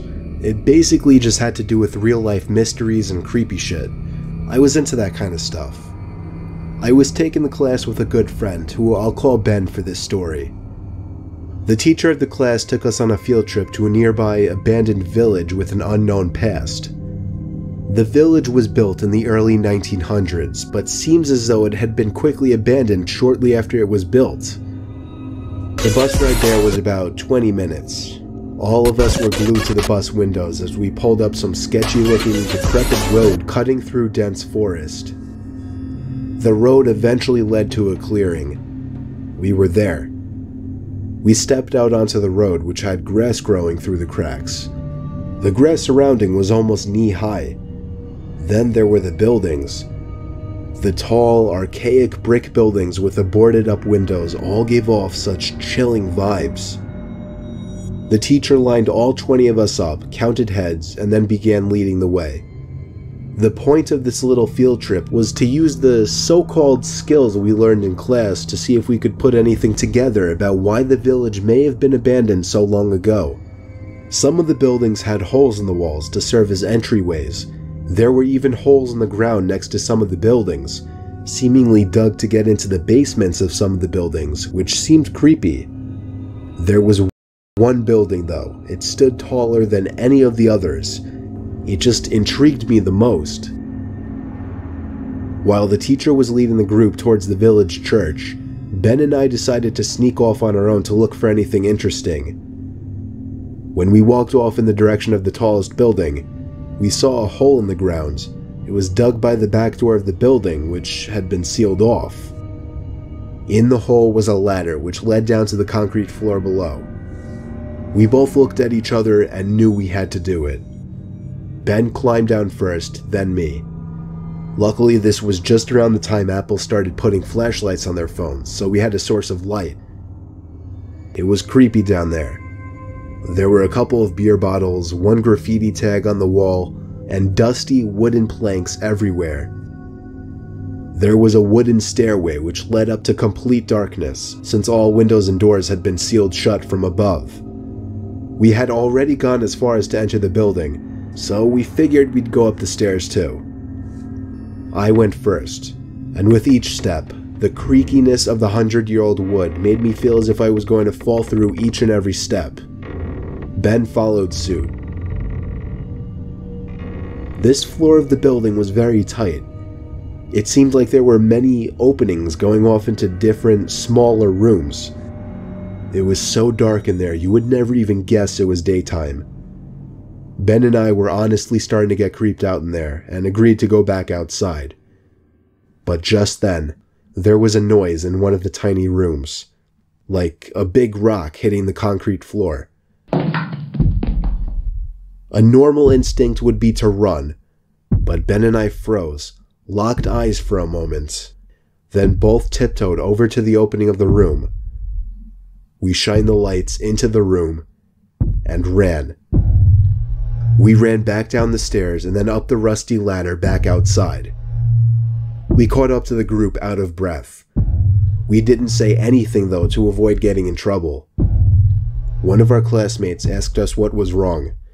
We told him we snuck into one of the buildings, and in one of the rooms, when we shined the light into it, we saw 3 guys standing maybe 10 feet away from the doorway, facing Ben and I in a weird formation, as if they were waiting for us.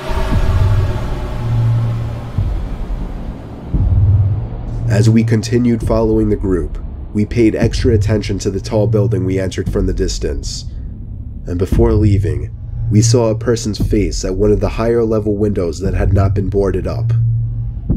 We never told the teacher in fear of getting in trouble. We didn't know what to think. Were those just homeless people living in there? Were they gang members in hiding? Ben freaks me out with his theory. He says they were ghosts of the people who once lived in the town. Still, the way the 3 guys were just hauntingly standing there so calmly, staring at us the moment we peeked our heads through that doorway, I still can't get that image out of my head. I may go back to that village one day, just to prove Ben's idea wrong.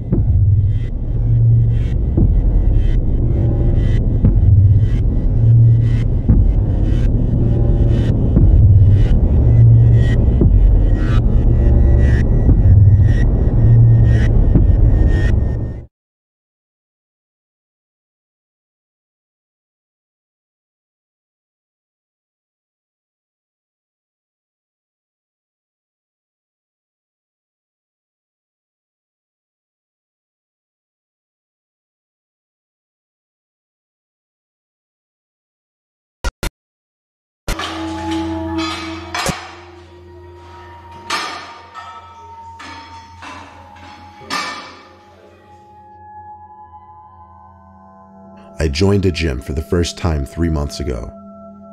Now, a gym is really the last place you'd ever expect something scary to happen.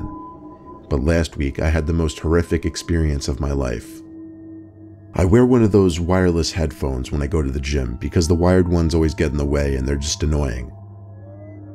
Sometimes I'll leave my phone on a workout machine when I walk to the water fountain, and when the phone gets too far from the headphones start getting staticky before disconnecting. I only knew because it happened a couple times before when I walked away too far from my phone in the gym. Well, one late night last week, I was one of the last people still in the gym. I was on one of the seated leg machines. I began my set of 20. While I was pushing towards my final reps, the music in my headphones started getting staticky until my headset said, "Disconnected from phone." I stopped my set and reached over to the phone compartment on top of the machine, and I filled with worry when I couldn't feel my phone. It wasn't there. I looked around the gym desperately, thinking someone might have taken it. I only saw 2 other people in the whole gym though, excluding the guy sitting at the front desk. One guy was really fat and sweaty, and the other guy was sitting on one of the machines looking down at his phone. Which one could have taken my phone, if either of them? I had to approach the guy sitting on his phone, as much as I didn't want to. He had earbuds in, so when I approached him, he looked at me with a confused look on his face, as if he didn't want me to be talking to him. He took one earbud out and looked at me, and I firmly asked him, "Did you take my phone?" He looked at me in silence for a couple seconds, then said, "No." There was obvious attitude. I asked him if he saw anyone else walking by recently, and he just shook his head no. For some dumb reason, I said thanks and walked away, when I deep down wanted to tell him to quit being a dick. I went to the front desk and asked the worker to check the video cameras and see once and for all who actually took my phone. As the guy working the front clicked around on his computer, the rude guy who I spoke to walked past me and out the exit. The worker then turned the computer screen so that I could see it, and clicked play on a video, which showed the guy who left 15 seconds ago taking my phone. I thanked the employee and ran to catch the guy who just left, but by the time I got outside, the guy was nowhere to be found. The scary thing that sunk in right away was the fact that I recently disabled my passcode lock to my phone, meaning he had access to all of my apps, all of my texts, pictures, emails, all of my data basically. I went back inside and asked the employee to track that man's membership info, but when he checked the cameras, the guy didn't even check in. He simply walked past the counter unnoticed. So there were no records of this guy even being a member of the gym. The footage showed that he suspiciously walked around between machines, looking around a lot like a nervous person. I asked the employee to report that to the police. He said he'd show it to his boss tomorrow. The next day, I called my best friend Tom so I could tell him why I wouldn't be answering texts for a while, and to also see if he could tell all my other friends what happened.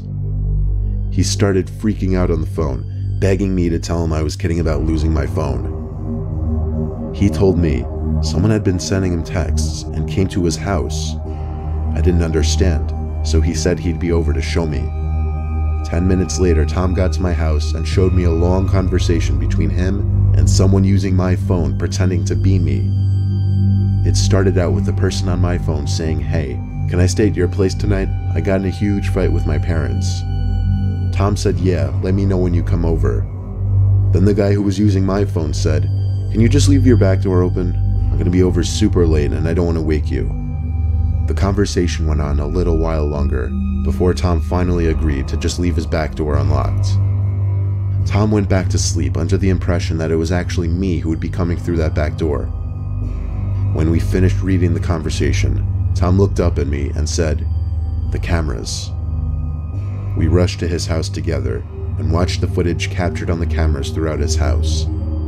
I was disturbed, but also not surprised, to see that man from the gym who took my phone walking in through the back door of Tom's house. He scavenges the place, grabbing expensive household objects and throwing them in his pockets. He moves from the den to the kitchen and eventually to the upstairs.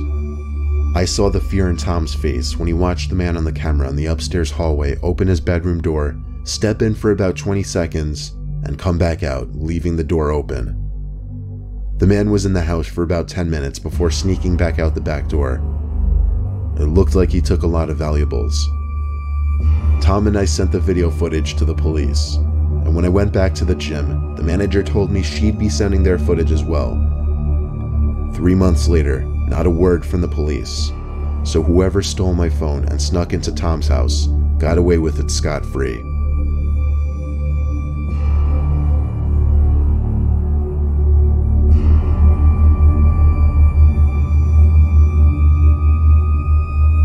I currently go to a 24-hour gym in my town. It's usually on the quieter side most of the day, but during the night hours it really becomes a ghost town. I don't quite understand how they could afford to stay open 24/7. I had to work late one night to cover for someone else's shift, so I got off work at 11 p.m. I planned on heading right over to the gym to get a quick midnight workout in. When I got there, nobody else was there. I was the only one working out. Well, only for about 10 minutes, until I finally spotted someone else working out. It made me feel a little less odd for being there so late. The guy was wearing a beanie and a hoodie. I was sweating just looking at him, to be honest. I mean, yeah, it was cold out, but it wasn't cold in the gym. I barely had enough time to analyze his odd clothing decision before he started staring me down. I looked back for as long as I felt comfortable before deciding to look away. I felt like he seemed to be challenging my dominance because I still felt his stare through my peripheral vision. I kept shooting brief looks back at him to still find him staring at me. I tried my best to ignore it and went on with my workout. I just couldn't take the staring anymore though. So I went to a different section of the gym where there was absolutely no one around.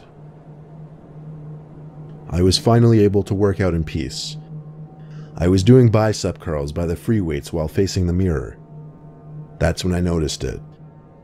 That guy in the beanie was hiding behind one of the chest press machines. There was a slight opening between the lifting mechanism and the actual weights on the machine, and through that opening was the guy's face, once again staring at me. I think when he realized that I noticed him, he moved away out of sight behind the machine. I'm way too timid a person to go approach anybody like that, so instead of confronting him, I put the weights down and left the room. I walked straight to the front desk and asked the girl working to tell the man to either stop staring at me like that or to leave the gym. She looked down the aisle of workout machines and saw nobody. I asked her to come follow me. She was clearly very reluctant to do so, but she ended up coming with me to the back room. We looked around the room, but he wasn't in there. In fact, it seemed like he wasn't even in the gym anymore. I apologized and told her to keep an eye out for the man in the beanie. She walked back to her desk, and I kept working out for another 10 to 15 minutes.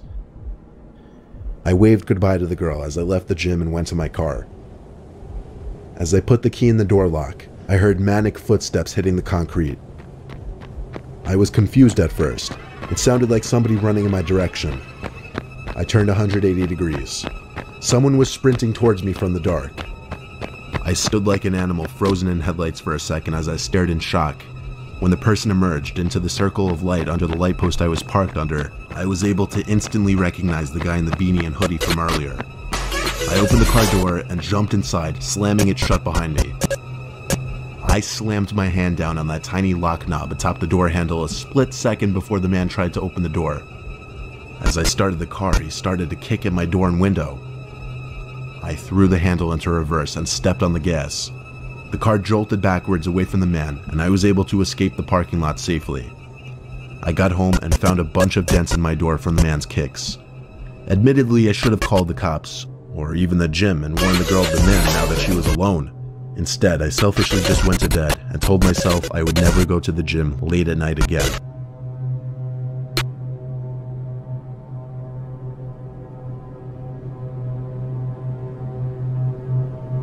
I used to work nights at a 24-hour fitness in New Jersey. I had a love-hate relationship with these shifts. I loved it because very few people would come in during the deep night hours, meaning less people checking in and less weights I had to re-rack. I hated it because it meant I had to spend the graveyard hours sitting at a desk doing nothing while everybody else was asleep. Still, maybe you would think many strange things would happen during these hours. Or maybe you wouldn't. It's a gym, what could happen? Actually, only one strange incident ever happened while I was there. I was sitting in a chair behind the counter reading a magazine. Then, out of natural curiosity, I turned to do a little people watching. Well, I guess you would call it person watching, because there was only one guy in the gym. He wasn't doing anything though, he was kind of just pacing slowly down the gym, looking around. There's a cutoff between two different sections of the gym, the front and the back. He made a left turn past the wall that separated the two sections, and then he disappeared from my view. So it was back to reading for me. 10 minutes passed and I forgot the guy was even there. Then suddenly everything went dark and silent. Like literally, the power in the gym just shut out. All the lights turned off and all the music went dead. It was so dark I couldn't see 2 feet in front of me. Thank God our phones have flashlights these days, otherwise I wouldn't have known what to do. I turned it on and tried to think of what I should do next. I knew some kind of power box was in one of the storage rooms connected to the back section of the gym. I also knew that's exactly where the one guy working out happened to be. On my way there, phone/flashlight in hand, I called out for the patron over and over. Now I was in the back section, still calling for him. Why on earth would he not answer me? There was something so eerie about being in a silent, pitch-black gym and seeing all the workout equipment only through a flashlight. I found the power box in the back storage area, or I guess what I thought was the power box. I tried flicking on and off every possible combination of switches, but the power did not come back on. Since I couldn't figure it out, I guessed it was on me to close up shop and wait for Kathy, the owner, to come fix it tomorrow morning. But first I had to find that guy. I did a thorough scan of the whole back section. Behind all the equipment and all the janitorial closets, nothing. The only other place I could check back there was the women's bathroom. I opened the door and called for him once more. My voice echoed into the seemingly empty bathroom. Still, I had to double check to confirm. I made sure to point the flashlight in every possible direction so I could see every inch of the bathroom. The only place to check now were the stalls. Before I could open either of them though, I started to hear noises. Breathing noises. Like sickly, deranged breathing noises. I had my hand on the door, ready to push it open, but I couldn't bring myself to do it. I said, "Are you in there?" No answer. I got on my knees and looked under the stall door with my flashlight. There were 2 legs standing right behind the stall door, practically inches from my face. He was literally standing on the other side of the stall door. I quickly got up and left the bathroom, heart racing. I ran to the front desk and tried to figure out what to do. I tried calling the owner, aka my boss, but obviously she was asleep by this time. I left 2 different voicemails on her phone. The only other thing I could think to do was call the cops, and so I did. I didn't know what else to say other than there was a suspicious man in our gym and I was 90% sure he somehow cut the power. I hung up the phone and felt alone and horrified in the darkness and silence. Suddenly, a metallic hit sound came from across the dark gym, like one of the machine's weights being dropped. I shined the light down the gym and called for the patron once more, and then called out that we're closed and that he had to leave. Then I think I saw him. I saw someone walking between 2 machines before getting too far from the light to see. It seemed like he was messing with me now. I shined the light in the direction that he was walking, and I swear to God, it looked like just at the edge of the light, there was a face looking at me.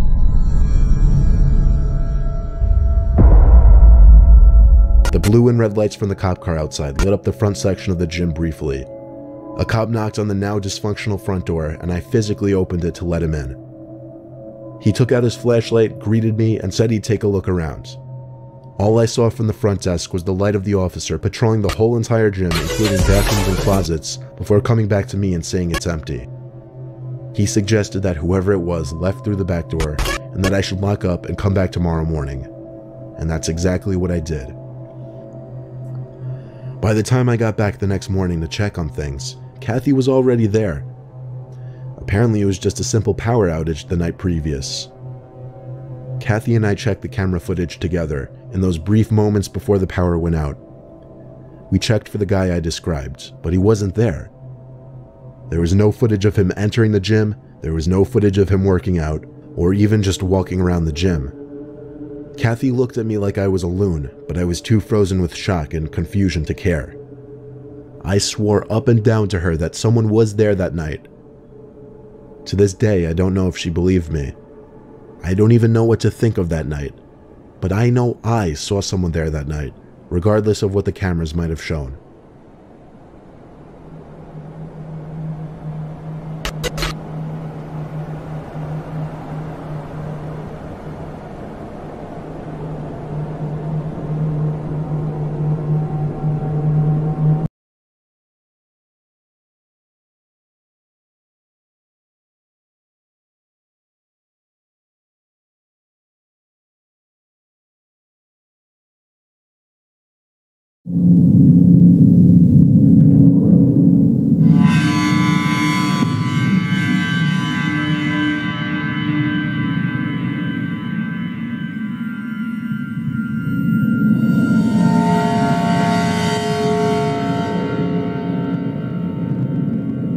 So this was told to me by an old family friend, Nikki, numerous times as a kid growing up, as one of those life advice stories to keep in mind through the years. And to her credit, I've never forgotten it. Whenever anything associated with hitchhiking comes up, it always springs to mind, and probably always will. Even makes me a bit ill whenever I think about it, actually. So Nikki, who grew up at the same time as my dad, so this was about early 80s, I believe, she was a young woman in her mid-20s. She's one of those real kind-hearted souls, always willing to help another out in a time of need, you know? And I can't imagine her being anything other than that when she was younger, so I totally see her doing this too. So driving into the city, which was about a 2-hour drive from town, she saw a man walking down the side of the road. As she neared, he turned and, in typical hitchhiker manner, stuck out the old arm and thumb. Nikki, bless her heart, pulled over and asked him if he needed any help. She told me he was really polite, if not a bit shy, when he asked for a lift into the city. Nikki gave a smile and popped open the passenger door for the guy, who then tossed his bag into the back seat and buckled up for the ride ahead. They talked pleasantly for most of the trip, about friends, the news, etc. You know, happy small talk. She felt that they were getting along very well, and even bought him dinner at the pit stop a little over halfway there. She says he seemed really flustered and awkward when she paid, but one of the things they talked about was money and how he was pretty damn strapped for cash, which was why he was hitchhiking in the first place. But he eventually relented and they went on their way. As soon as they got into the city, he thanked her profusely for the ride and the food and asked to be dropped off once they hit downtown. Before getting out, he asked for Nikki's phone number so he could contact her one day and maybe catch up. Thrilled at the prospect of knowing how her new friend was faring, Nikki wrote it down for him and drove off with the warm feeling of having done a good deed. Now, I'm sorry if you were expecting something creepy to have happened by now, but I think this is what freaked me out so much as a kid. How nice everything seemed to have worked out. Nikki gets this crease in her forehead and a funny look in her eye when she tells me this next part. How a week later she got a phone call from the same man she had picked up.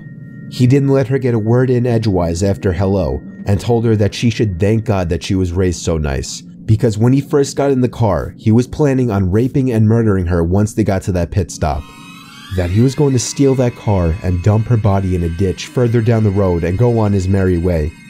But after she talked with him so kindly and even treated him to dinner with a smile on her face, he couldn't bring himself to do it. He didn't think that he could live with himself after doing that to such a nice lady. The man's final words on the phone were, "Please, Nikki, please, never ever pick up another hitchhiker." Then he hung up the phone. Nikki never got a call from him again. When she tried redialing the number, she got a payphone. And so, I've learned one important thing from this story. That I'm going to take that man's advice and never, ever pick up a hitchhiker.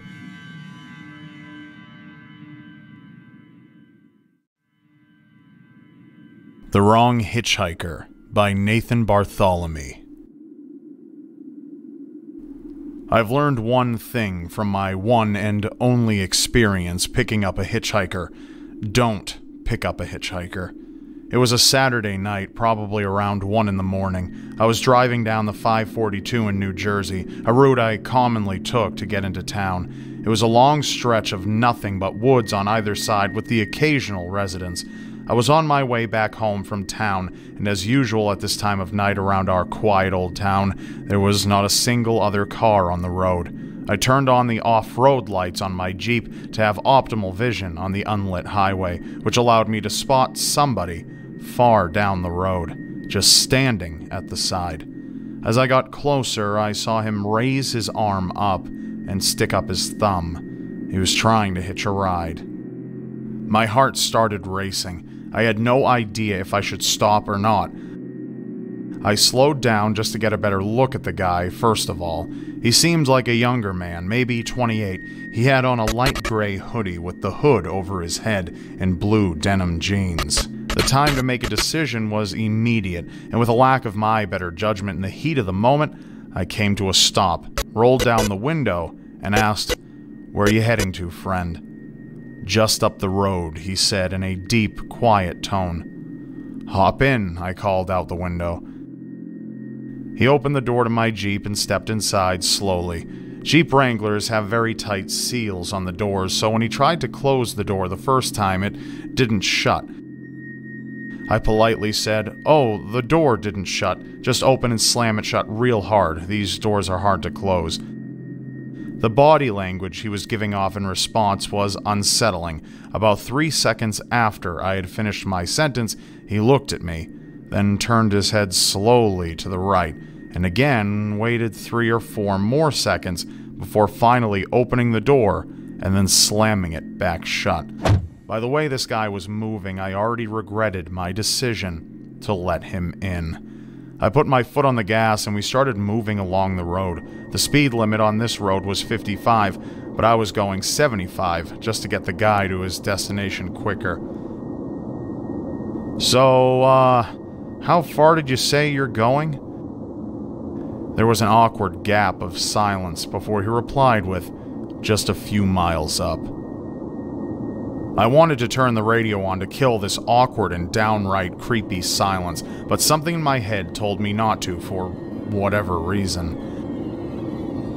Suddenly, I could see just through the corner of my eye that the man had turned his head and was staring in my direction. At this point, I was telling myself that I needed to get this guy out of my car.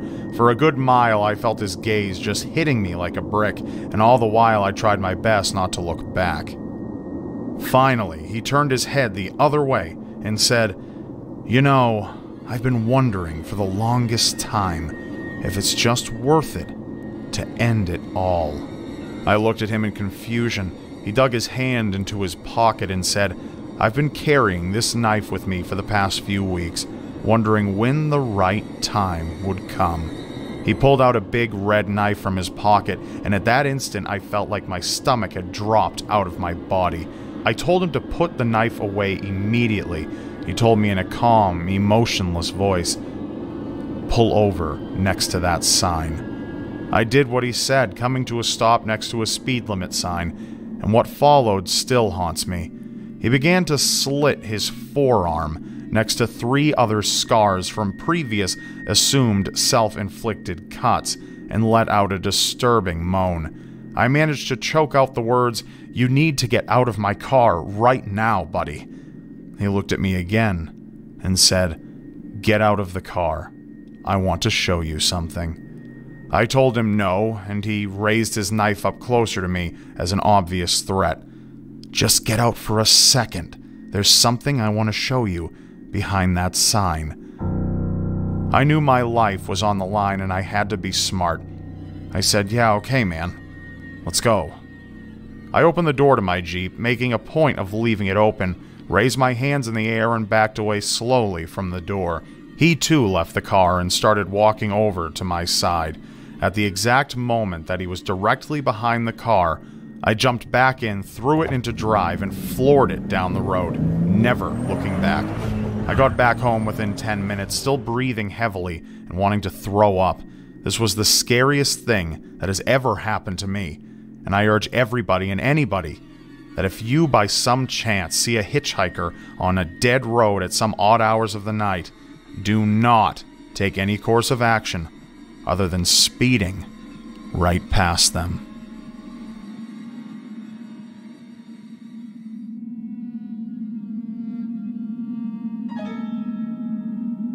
Three months after I turned 16 in 2005, I got my first car, a '99 Toyota Camry. On a warm Saturday night, when my friend Alex invited me over to one of his friend's big parties, I knew I wouldn't be in a condition to drive the Camry home afterward. So we carpooled with Alex's girlfriend, Brianna. We lived in the countryside of Virginia, meaning less big parties. Meaning when there was a big party, it was a huge deal and everyone would go. We lived about 5 to 10 minutes away from this kid's house. I knew where he lived as I was acquainted with him, but not exactly friends. The whole ride there, we took the same 2-lane highway type road through the woods, and this kid's house was actually on this road further down. At certain points on this road, there were a few houses on either side, and then it would just go back to being a long, empty highway again. The house was tiny, like a lot of houses around the area, but the party was held outside anyways, since his closest neighbors were relatively far away, and noise wasn't an issue. I'll skip most of the party up until the point that Brianna, who was supposed to be our designated driver, had to suddenly leave for a small family emergency. Alex said it was fine and that we'd find a ride home. Well, fast forward another few hours and another few drinks, and I could barely even walk straight. I checked my watch, and it was like 2 in the morning. I figured it was time to go. I started looking for Alex, but I couldn't find him anywhere. In fact, it seemed like everybody I knew had already left. I could barely even think straight, but I was still furious at the fact that Alex could have actually left without me.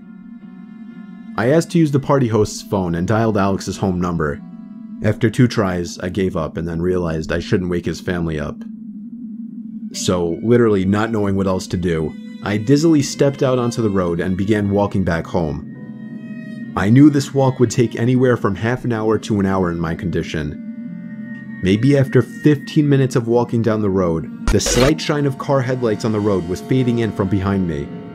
Jumping for joy inside, I lifted up my arm and stuck out my thumb. As the car neared, it slowed down and came to a stop right next to me. The man driving the '98 Ford Explorer rolled down the window and asked where you headed. I told him my house was just down the road and beyond a right turn, probably slurring my words beyond comprehension. He chuckled and told me to hop in. I thanked him and joyously hopped into the truck. I was exhausted, and I remember completely disregarding things the guy was asking me because I was so close to just passing out. And that's what happened. The memories of being in that truck turned to a fog as I'm sure I passed out.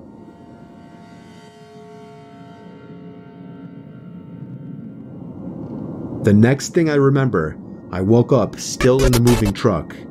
The guy looked at me and laughed, but didn't say anything. I looked around and realized the road we were on wasn't familiar. I nervously asked, where are we going? He then said, so what were you doing out this late anyway? As the man answered my very straightforward question with another irrelevant question, the sobering reality of the situation hit me. You can let me out anywhere, I told the man. The man responded with a firm no. I felt like throwing up as he said that. No, I really actually felt like I was going to throw up. I started to gag as I felt more and more nauseous by the second. The man took his eyes off the road to look at me, and that's when I thought of the perfect distraction. I turned in his direction as I continued to gag, and he started to kind of lean away and slow down the car. Thankfully, I drank as much as I did because I finally threw up and made a point of doing it all over the man's lap. The man yelled in frustration and stopped the car, and that's when I took it upon myself to run for my life into the woods and duck behind a few bushes. The man came following into the woods with a flashlight, and on 2 separate occasions, he shined the light straight over me without noticing. Eventually, I heard his footsteps walk even further into the woods past me. That was when I ran back to his truck, but unfortunately, he was smart enough to lock it. By some miracle, I saw another car approaching in the distance, and I ran out into the middle of the street, waving my arms like a lunatic. The car tried to avoid me, but I wouldn't let it. They were forced to stop, and I yelled at them to help me before they came back. Once I told them that I was kidnapped by the man who was driving that Ford Explorer, the driver agreed to give me a lift. Not to the police station or anything, but to my house. I made it back safely, where I couldn't thank the driver enough. I immediately woke up my parents and told them. My dad wanted to know if I got his tag number, and then I felt like punching myself in the face. I failed to get the simplest information from the guy that would have allowed me to actually properly report him. All I knew was that he drove a faded blue '99 Ford Explorer. I made sure to give Alex a piece of my mind, and part of me always held a grudge against him ever since, just for abandoning me at a party without telling me. I haven't seen him in 4 years now, however, and this was actually the first time I even thought about this incident for almost a year now. As time goes on, even the worst of memories may start to fade, but after writing this to share with the internet, it's once again fresh in my mind. Thank you so much for watching, and we hope you enjoyed, but be sure to keep those lights off and tune into the video that Mr. Nightmare and I have done on my channel about horrific hitchhiking murders. You can either click on screen now or in the description below to watch that video, and be sure to subscribe while you're there, because you won't want to miss what's next.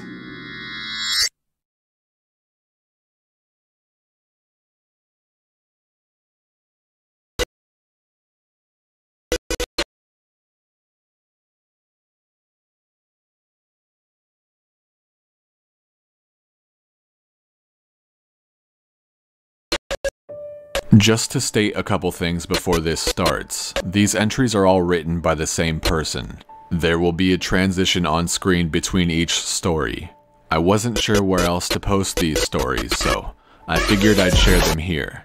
I've been a search and rescue officer for a few years now, and along the way I've seen some things that I think you guys will be interested in.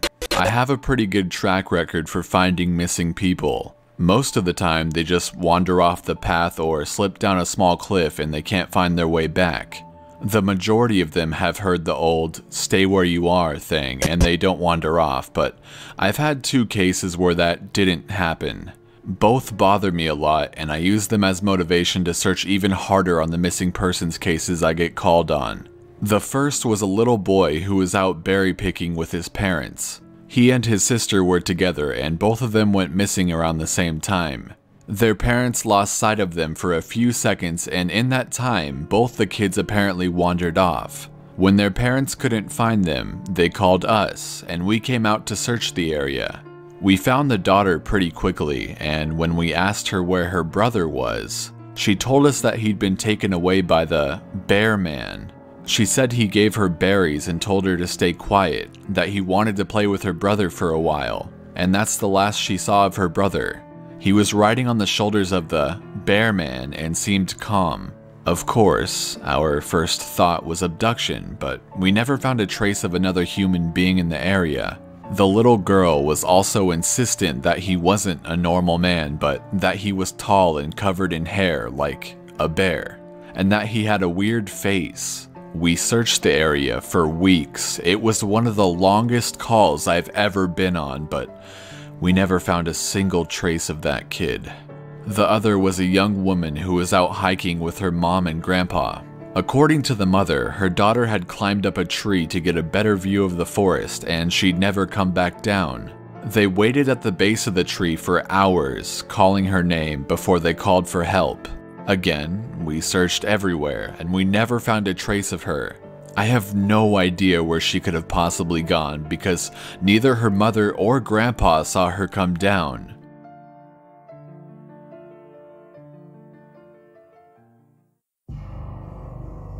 A few times, I've been out on my own searching with a canine, and they've tried to lead me straight up cliffs.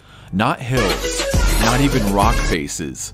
Straight, sheer cliffs with no possible handholds. It's always baffling, and in those cases we usually find the person on the other side of the cliff, or miles away from where the canine had led us. I'm sure there's an explanation, but it's sort of strange. One particularly sad case involved the recovery of a body. A 9-year-old girl fell down an embankment and got impaled on a dead tree at the base. It was a complete freak accident, but I'll never forget the sound her mother made when we told her what happened. She saw the body bag being loaded into an ambulance and she let out the most haunting, heartbroken wail I've ever heard.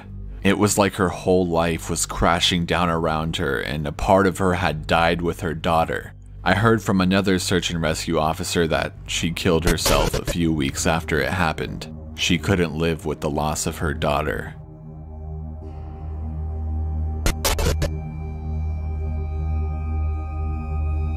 I was teamed up with another search and rescue officer because we'd received multiple reports of bears in the area. We were looking for a guy who hadn't come home from a climbing trip when he was supposed to, and we ended up having to do some serious climbing to get to where we figured he'd be. We found him trapped in a small crevice with a broken leg. It was not pleasant. He'd been there for almost 2 days and his leg was very obviously infected. We were able to get him into a chopper, and I heard from one of the EMTs that the guy was absolutely inconsolable. He kept talking about how he'd been doing fine, and when he'd gotten to the top, a man had been there. He said the guy had no climbing equipment, and he was wearing a parka and ski pants. He walked up to the guy, and when the guy turned around, he said he had no face. It was just blank. He freaked out and ended up trying to get off the mountain too fast, which is why he'd fallen. He said he could hear the guy all night climbing down the mountain and letting out the most horrible muffled screams.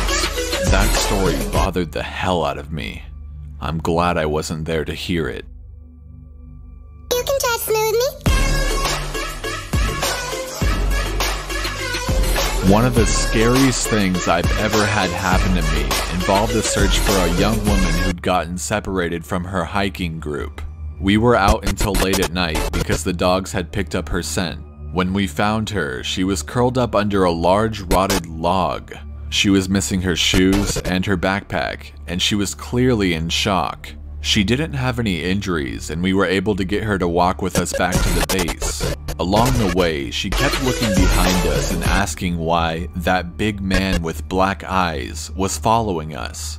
We couldn't see anyone, so we just wrote it off as some weird symptom of shock.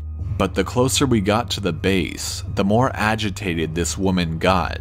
She kept asking me to tell him to stop making faces at her. At one point, she stopped and turned around and started yelling into the forest, saying that she wanted him to leave her alone. She said she wasn't going to go with him, and she wouldn't give us to him. We finally got her to keep moving, but we started hearing these weird noises coming from all around us. It was almost like coughing, but more rhythmic and deeper. It was almost insect-like. I don't know how to describe it. When we were within sight of base, the woman turns to me and her eyes are about as wide as I can imagine a human being can open them. She touches my shoulder and says, "He says to tell you to speed up. He doesn't like looking at the scar on your neck." I have a very small scar on the base of my neck, but it's mostly hidden under my collar and I have no idea how this woman saw it. Right after she says it, I hear that weird coughing right in my ear, and I just about jumped out of my skin. I hustled her to ops, trying not to show how freaked out I was, but I have to say I was really happy when we left that area that night.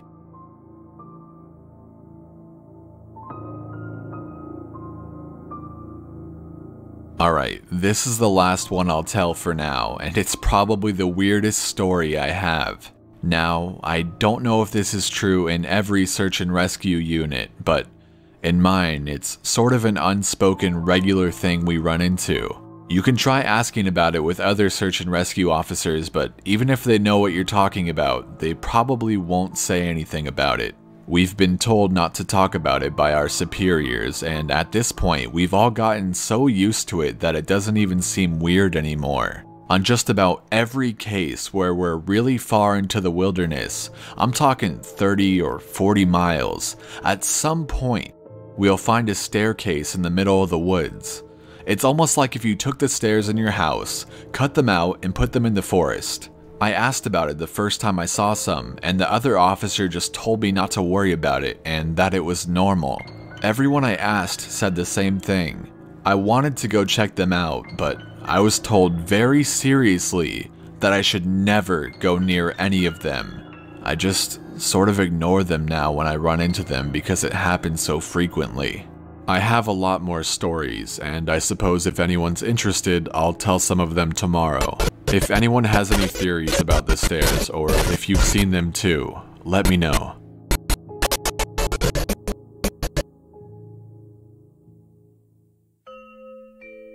So I logged back on tonight and was blown away by the staggering amount of interest this seems to have generated.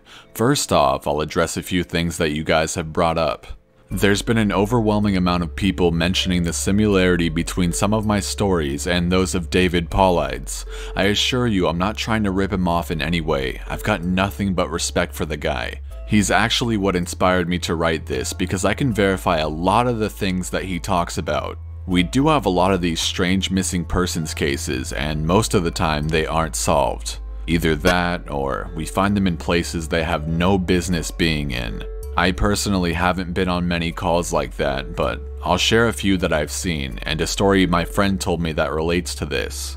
There was a lot of feedback about the stairs, so I'll touch on that briefly here, and I'll also include a story. They come in a variety of shapes, sizes, styles, and conditions. Some are pretty dilapidated, just ruins, but others are brand new.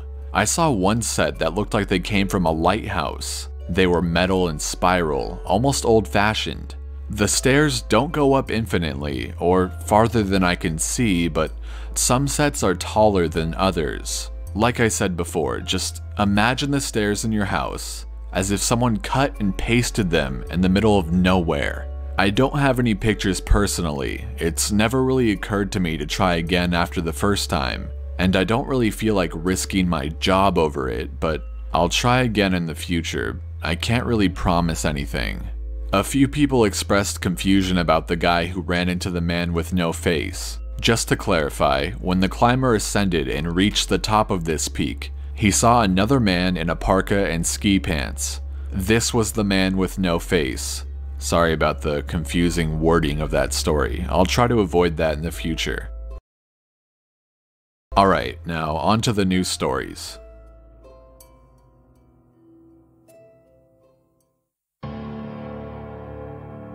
As far as missing persons go, I'd say about half the calls I get are related to that.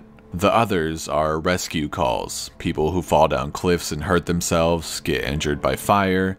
You wouldn't believe how often this happens, mostly drunk kids. Get bitten or stung by animals or insects. We're a tight team and we have veterans who are excellent at finding signs of lost people. That's what makes these cases where we never find any trace of them so frustrating. One in particular was upsetting for all of us because we did find a trace of them, but it just led to more questions than answers. An older man had been hiking alone on a well-established trail, but his wife called to say that he hadn't come home when he should have. Apparently, he had a history of seizures, and she was worried that he hadn't taken his medication and had suffered one out on the trail. Before you ask, I have no idea why he thought it was okay to go out alone, or why she didn't go with him. I don't ask about that kind of thing because past a certain point, it really doesn't matter. Someone is missing and it's my job to find them.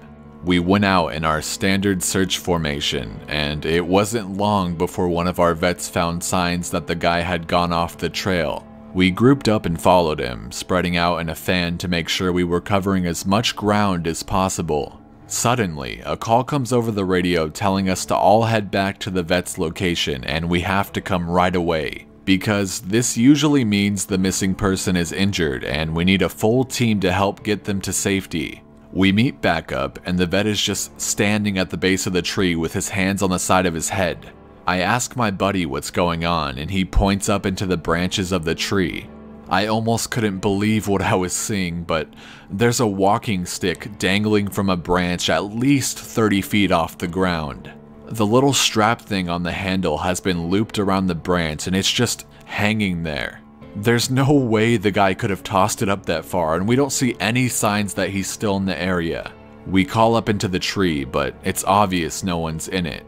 We're all just sort of left scratching our heads. We keep searching for the guy, but we never find him. We even bring our canines out, but they lose his scent long before the tree. Eventually, the search is called off because there are other calls we have to attend to, and past a certain point, there's not much we can do. The guy's wife called us every day for months, asking if we'd found her husband, and it was heartbreaking to hear her get more and more hopeless each time. I'm not sure why this call in particular was so upsetting, but I think it was just the sheer improbability of it. That, and the questions that were raised. How the hell did this guy's cane end up there? Did someone kill him and toss that up there as some weird trophy? We did our best to find him, but it was almost like a taunt. We still talk about that one from time to time.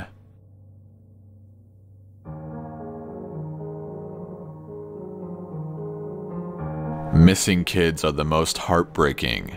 Doesn't matter what the circumstances they go missing under, it's never easy, and we always dread the ones that we find deceased. It's not common, but it does happen. David Paulides talks a lot about kids search and rescue teams find in places that they shouldn't be, or couldn't be. I can honestly say I've heard about this kind of thing happening more than I've seen it, but I'll share one of the ones that I think about a lot that I witnessed personally. A mother and her 3 kids were out for a picnic in an area of the park that has a small lake. One is 6, one is 5, and the other is about 3. She's watching them all really closely, and according to her, she never lets them out of her sight at any time.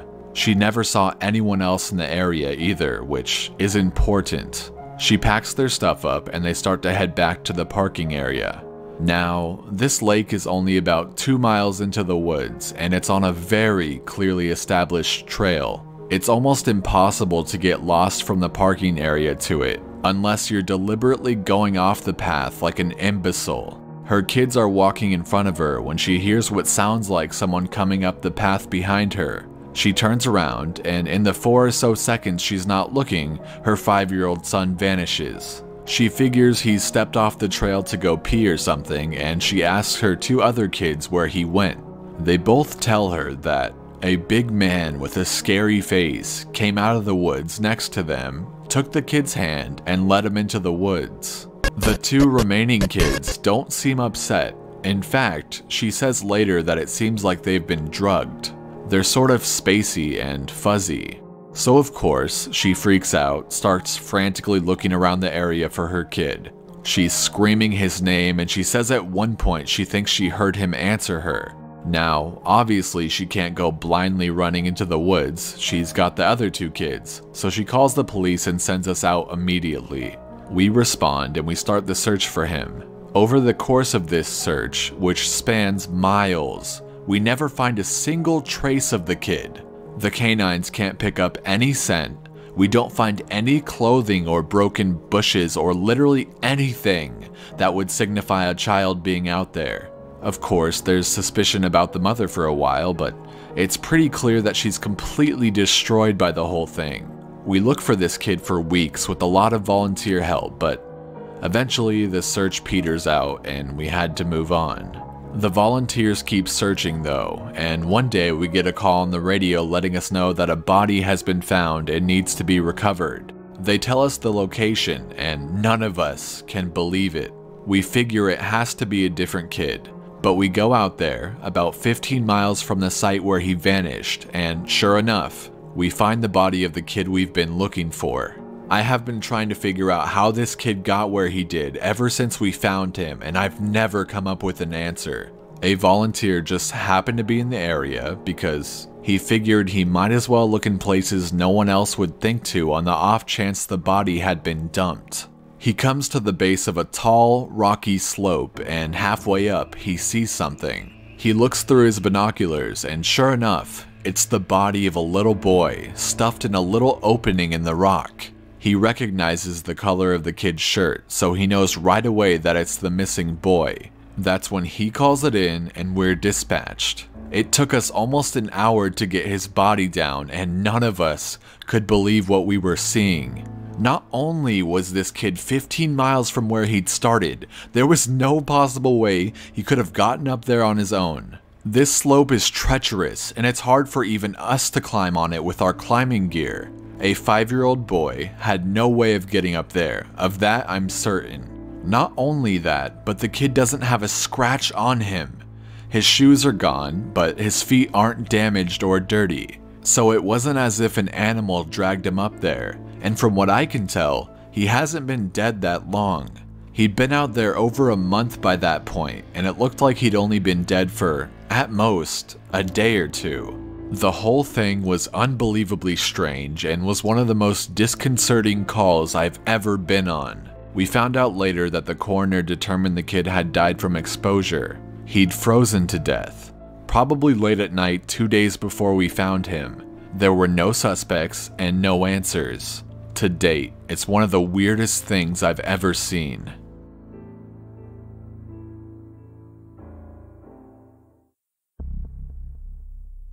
One of my first jobs as a trainee was a search op for a 4-year-old kid that had gotten separated from his mom. This was one of those cases where we knew we were going to find him because the dogs were on a strong scent trail and we saw clear signs that he was in the area. We ended up finding him in a berry patch about half a mile from where he'd been last seen. The kid wasn't even aware that he'd wandered off that far. One of the vets brought him back, which I was glad for because I'm not really good with kids, and I find it hard to talk to them and keep them company. As my trainer and I are headed back, she decides to take me on a detour to show me one of the hot spots where we tend to find missing people. It's a natural dip in the land near a popular trail, and people will usually move downhill because it's easier. We hike out there, it's a few miles away, and we get there in about an hour or so.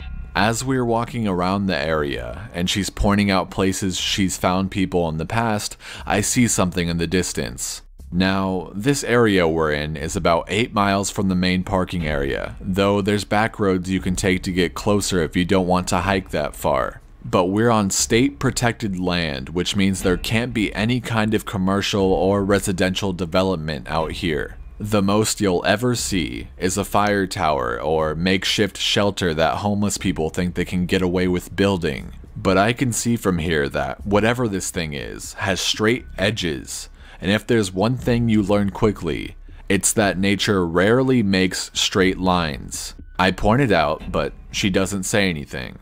She just hangs back and lets me wander over and check it out. I get within about 20 feet of it, and all the hair on the back of my neck stands up. It's a staircase in the middle of the fucking woods. In the proper context, it would literally be the most benign thing ever. It's just a normal staircase with beige carpet and about 10 steps tall. But instead of it being in a house, where it obviously should be, it's out here in the middle of the woods. The sides aren't carpeted, obviously, and I could see the wood it's made of. It's almost like a video game glitch where the house has failed to load completely and the stairs are the only thing visible. I stand there, and it's like my brain is working overtime to try to make sense of what I'm seeing. My trainer comes and stands next to me, and she just stands there casually, looking at it as if it's the least interesting thing in the world. I ask her what the fuck this thing is doing here, and she just chuckles. "Get used to it, rookie. You're gonna see a lot of them," she says. I start to move closer, but she grabs my arm. Hard. "I wouldn't do that," she says. Her voice is casual, but her grip is tight, and I just stand there looking at her. "You're gonna see them all the time, but don't go near them. Don't touch them, don't go up them, just ignore them." I start to ask her about it, but something in the way she's looking at me tells me that it's best if I don't. We end up moving on, and the subject doesn't come up again for the rest of my training. She was right though.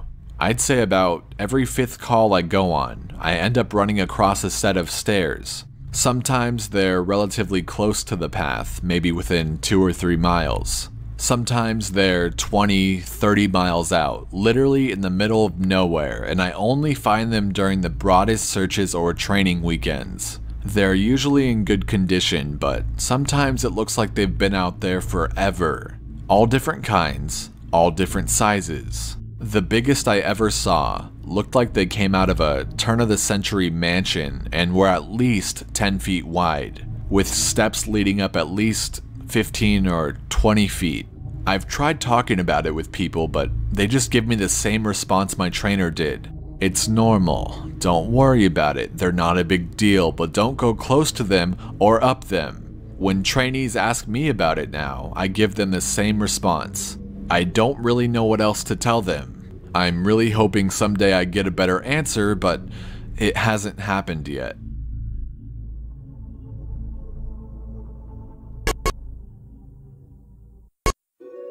This is another one that was less spooky and more sad. A young man went missing late in winter when, realistically, no one should be going that far out onto the trails. We close a lot of them, but some remain open year-round unless there's a shitload of snow. We didn't opt for him, but we had about 6 feet of snow on the ground. It was an unusually heavy snow year, and we knew it wasn't likely that we'd find him until spring when the thaw came. Sure enough, when the first big thaw came, a hiker reported a body a little ways off the main trail. We found him at the base of a tree and a pile of melted snow. I knew right away what had happened, and it scared the living shit out of me. Most of you who ski or snowboard or spend any amount of time on a mountain will probably have guessed too. When snow falls, it doesn't collect as thick in the areas beneath the branches. It happens most with fir trees because they have a sort of closed umbrella shape. So what you end up with is a space around the base of a tree that's filled with a mixture of loose, powdery snow, air, and branches. They're called tree wells, and they're not immediately obvious if you don't know what you're looking for. We put up signs in the welcome center, big ones, letting people know how dangerous they are. But every year that we get an unusual amount of snow, at least one person doesn't read them or doesn't take the warning seriously, and we find out about it in the spring. My best guess is that this young man was hiking and got tired, or maybe a cramp from walking in the deep snow. He went to go sit at the base of a tree, not knowing that there was a tree well, and fell in. He got stuck with his feet up, and the surrounding snow caved in around him. Unable to free himself, he suffocated. It's called snow immersion suffocation, and it doesn't usually happen except in really deep snow. But if you get stuck in a weird position, like this guy did, even 6 feet of snow can be lethal. What scared me the most was imagining how he must have struggled. Upside down, in the freezing cold, he didn't die quickly. The snow would have formed a dense, heavy pile on top of him, and it would have been literally impossible to get out. As it got harder to breathe, he would have known what was happening. I can't even imagine what he was thinking in his last moments.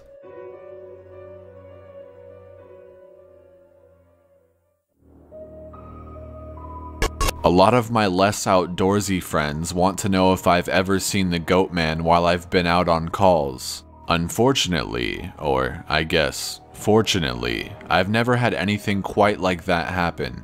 I guess the closest was the whole black-eyed man thing, but I didn't see anything. However, there was one call where I had something kind of similar happen, but I'm not sure I'm willing to chalk it up to the goat man.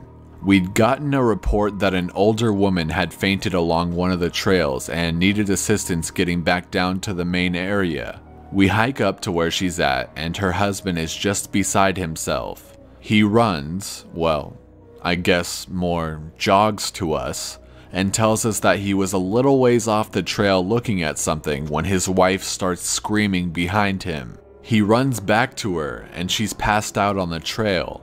We get her on the backboard, and as we're getting her down to the welcome center, she comes to and starts screaming again. I calm her down and ask what happened. I can't remember verbatim what she said, but essentially, what happened was, she had been waiting for her husband when she started hearing this really weird sound. She said it sounded sort of like a cat, but it was off somehow, and she couldn't quite figure out why. She went a little ahead to try and hear it better, and it sounded like it was coming closer. She said the closer it got, the more uneasy she was, until she finally figured out what was wrong. I do remember this next part, because it was so weird that I don't think I could ever forget it if I tried. It wasn't a cat. It was a man saying the word meow over and over, but it wasn't a man. It couldn't have been, because I've never heard a man make his voice buzz like that. I thought my hearing aid was going out, but it wasn't. I adjusted it and it still sounded all buzzy. It was awful. He was coming closer, but I couldn't see him. And the closer he got, the more scared I was. And the last thing I remember was a shape coming out of the trees. I guess that's when I fainted. Now, after she said this, obviously I'm a little perplexed as to why a guy would be out in the fucking woods chanting meow at people. So once we get down the mountain, I tell my superior that I'm going to go search the area to see if I can find anything. He gives me the go-ahead and I grab a radio and hike back to where she fainted. I don't see anyone, so I keep going out about a mile more, and when I head back I go off the trail to see if I can figure out where she saw him coming from. It's almost sunset by this point, and I don't have any desire to be out at night alone. So I just sort of write it off and make a mental note to check it out again tomorrow. But as I'm headed back, I start to hear something in the distance. I stop, and I call out for anyone in the immediate area to identify themselves. The sound didn't come closer or get louder, but it sounded exactly like a man saying meow in this really odd monotone. As comical as it may sound, it was almost like that guy on South Park with the electrolarynx, Ned. I go off the trail in the direction I think it's coming from, but I never seem to get closer. It's almost like it's coming from all directions. Eventually, it just sort of fades out, and I ended up going back to the Welcome Center. I didn't get any further reports like that, and even though I went back to that area, I never heard that exact sound again. I suppose it could have been some stupid kid out there fucking with people, but even I have to admit, it was weird. Since it seems like all of you would like to hear more, tomorrow I'll write as much stories as I can, and I'll include my friends' stories, and I'll see if I can get a hold of a few more people who might have interesting things to talk about.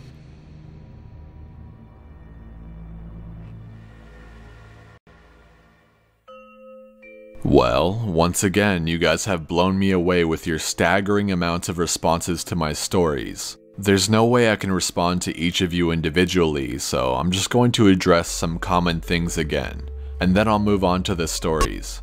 I'm going to write as much as I can think of in addition to my friends' stories, and I will probably not update again until I get a chance to answer some questions that I have myself for my superiors.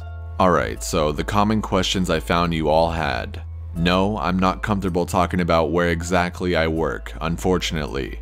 In all reality, some of the things I've mentioned here could get me in a lot of trouble or fired, so it's best if I don't discuss too much.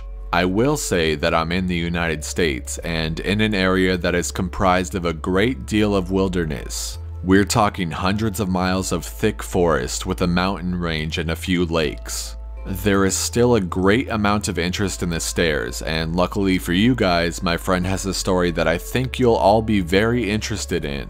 I'll go into that more at the end of this update. As for whether or not I have ever thought of asking my superiors about them, I have, but again, I don't want to risk my job. However, one of my former superiors no longer works as a search and rescue officer, and it's possible that he may be willing to talk to me about it. I'll be speaking to him later in the week, and I will let you all know what comes of that. As far as advice on becoming a search and rescue officer goes, I think the best advice I can give you is to contact your local Forest Service office and see if they offer any training courses or what the qualifications are. I've been doing this for years, and I started out as a volunteer helping on search and rescue operations. It's a great job, despite the occasional tragic situations, and I wouldn't want to do anything else. Alright, let's move on to the stories now.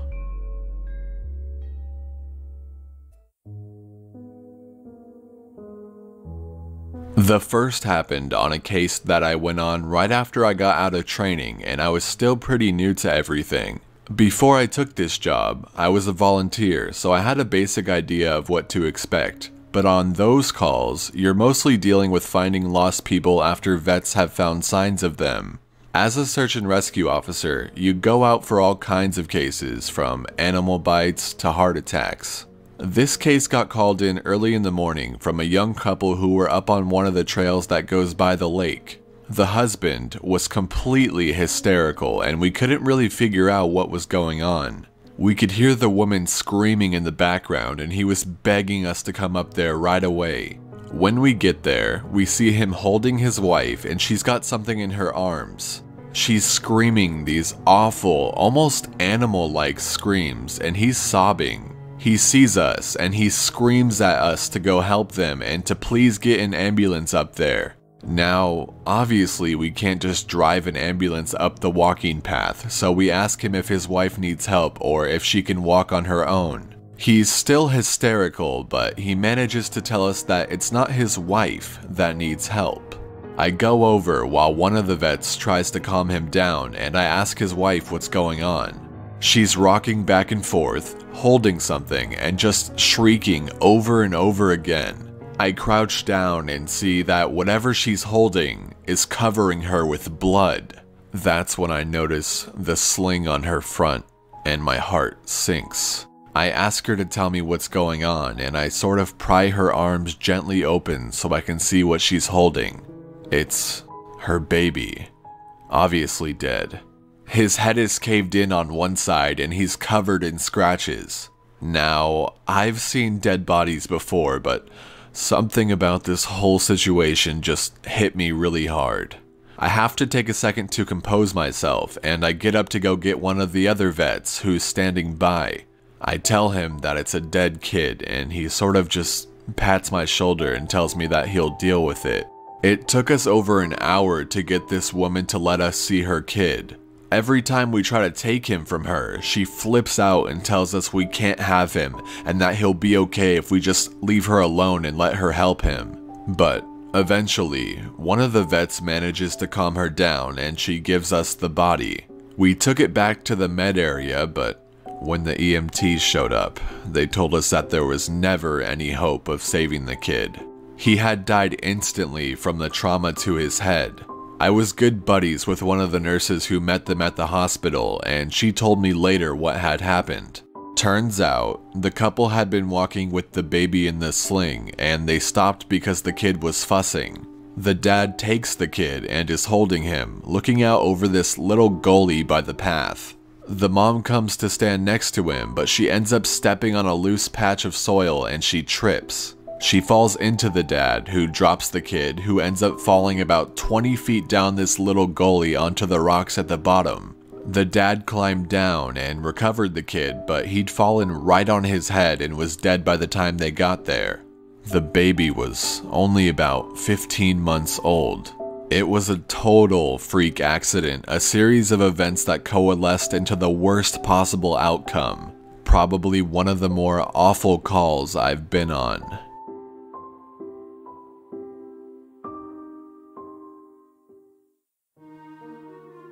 I haven't seen a lot of animal bites in my time as a search and rescue officer, mostly because there aren't that many animals that come around the area. While there are bears in the area, they tend to stay pretty far away from people, and sightings are highly unusual. Most of the animals you'll see are the small ones like coyotes, raccoons, or skunks.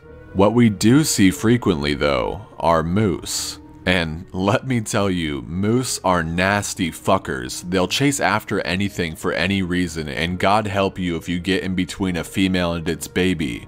One of the more amusing calls was a guy who'd gotten chased down by an absolutely massive male moose and was stuck up in a tree. Took us almost an hour to get him down, and when he was finally on solid ground again, he looks at me and says, "God damn, them fuckers is big up close." I guess that's not really a scary story, but we still laugh about that one.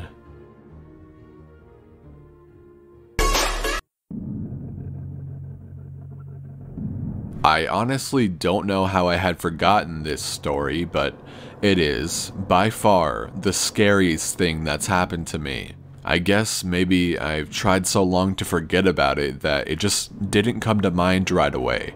As someone who spends literally all of their time in the woods, you don't ever want to let yourself get scared of being alone, or out in the middle of nowhere. That's why when you have experiences like this, you tend to just forget about them and move on. This is, to date, the only thing that's ever made me seriously consider if this job is the right one for me. I don't really like talking about it much, but I'll do the best I can to remember it all. As I recall, this took place right at the end of spring. It was a typical lost child call. A 4-year-old girl had wandered away from her family's campsite and had been missing for about 2 hours. Her parents were completely despondent and told us what most parents do. My kid would never wander away. She's so good about staying close. She's never done anything like this before. We assure the parents that we'll do everything we can to find her, and we spread out in standard search formation. I was partnered with one of my good buddies, and we were sort of casually holding a conversation while we hiked. I know it sounds callous, but you do sort of become desensitized when you've done this long enough. It becomes the norm, and I think to a certain extent you have to learn to desensitize yourself in order to work this job. We search for a good 2 hours, going well beyond where we think she'd be, and we come out of a small valley when something makes us both stop in unison. We freeze and look at each other, and there's almost a sensation like a plane depressurizing. My ears pop and I have this odd sensation of having dropped about 10 feet. I start to ask my buddy if he felt that, but before I can, we hear the loudest sound I've ever heard in my life. It's almost like a freight train passing directly by us, but it's coming from every direction at once, including above and below us. He screams something at me, but I can't hear him over this deafening roar. Understandably freaked out, we look all around us trying to find the source of the sound, but neither of us sees anything. Of course, my first thought is a landslide, but we're not near any cliffs, and even if we were, it would have hit us by now. The sound goes on, and we're trying to yell to each other, but even standing close together, we can't hear anything but this sound. Then, as suddenly as it started, it stops, like someone flipped a switch and cut it off. We stand there for a second, perfectly still, and slowly, normal sounds of the woods come back. He asks me what the fuck just happened, but I just kind of shrug, and we stand there looking at each other for a minute. I get on the radio and ask if anyone had just heard the end of the fucking world, but no one else hears it, even though we're all within shouting distance of each other. My buddy and I just sort of shrug it off and keep going. About an hour later, we all check up on the radios, and no one has found the little girl. Most of the time, we won't search when it gets dark, but because we don't have any kind of lead on her, a few of us decide to keep going, including me and my buddy. We keep close together, and we're calling out for her every couple of minutes. At this point, I'm hoping beyond hope that we find her, because while I may not like kids, the idea of them being out all alone in the dark is awful. The woods can be intimidating to kids in the daylight. At night, well, it's a whole different beast. But we're not seeing any signs of her or getting any responses, and around midnight, we decide to turn around and head back to the rendezvous point. We're about halfway back when my buddy stops and shines his light to the right of us, into a really thick deadfall, or a group of dead trees. I ask him if he's heard a response, but he just tells me to be quiet for a second and listen. I do, and in the distance, I can hear what sounds like a kid crying. We both call the girl's name and listen for any kind of response, but it's just really faint crying. We head in the direction of this deadfall and go around it, calling her name over and over. As we get closer to the crying, I start getting this weird feeling in my gut, and I tell my buddy that something isn't right. He tells me that he feels the same way, but we can't figure out what it is. We stop where we are and call the girl's name again. And at the same time, we both figure it out. The crying is on a loop. It's the same little hitching sob, then wail, then quiet hiccup, repeated over and over. It's exactly the same every time, and without saying another word, we both take off running. It's the only time I've ever lost my composure like that, but something about it was just so incredibly wrong, and neither of us wanted to stay out there anymore. When we get back to the rendezvous, we ask if anyone else has heard anything strange, but no one else knew what we were talking about. I know it sounds sort of anticlimactic, but that call fucked me up for a long time. As for the little girl, we never found a trace of her. We keep an eye out for her and all the other people who we've never found, but frankly, I doubt we'll ever find anything.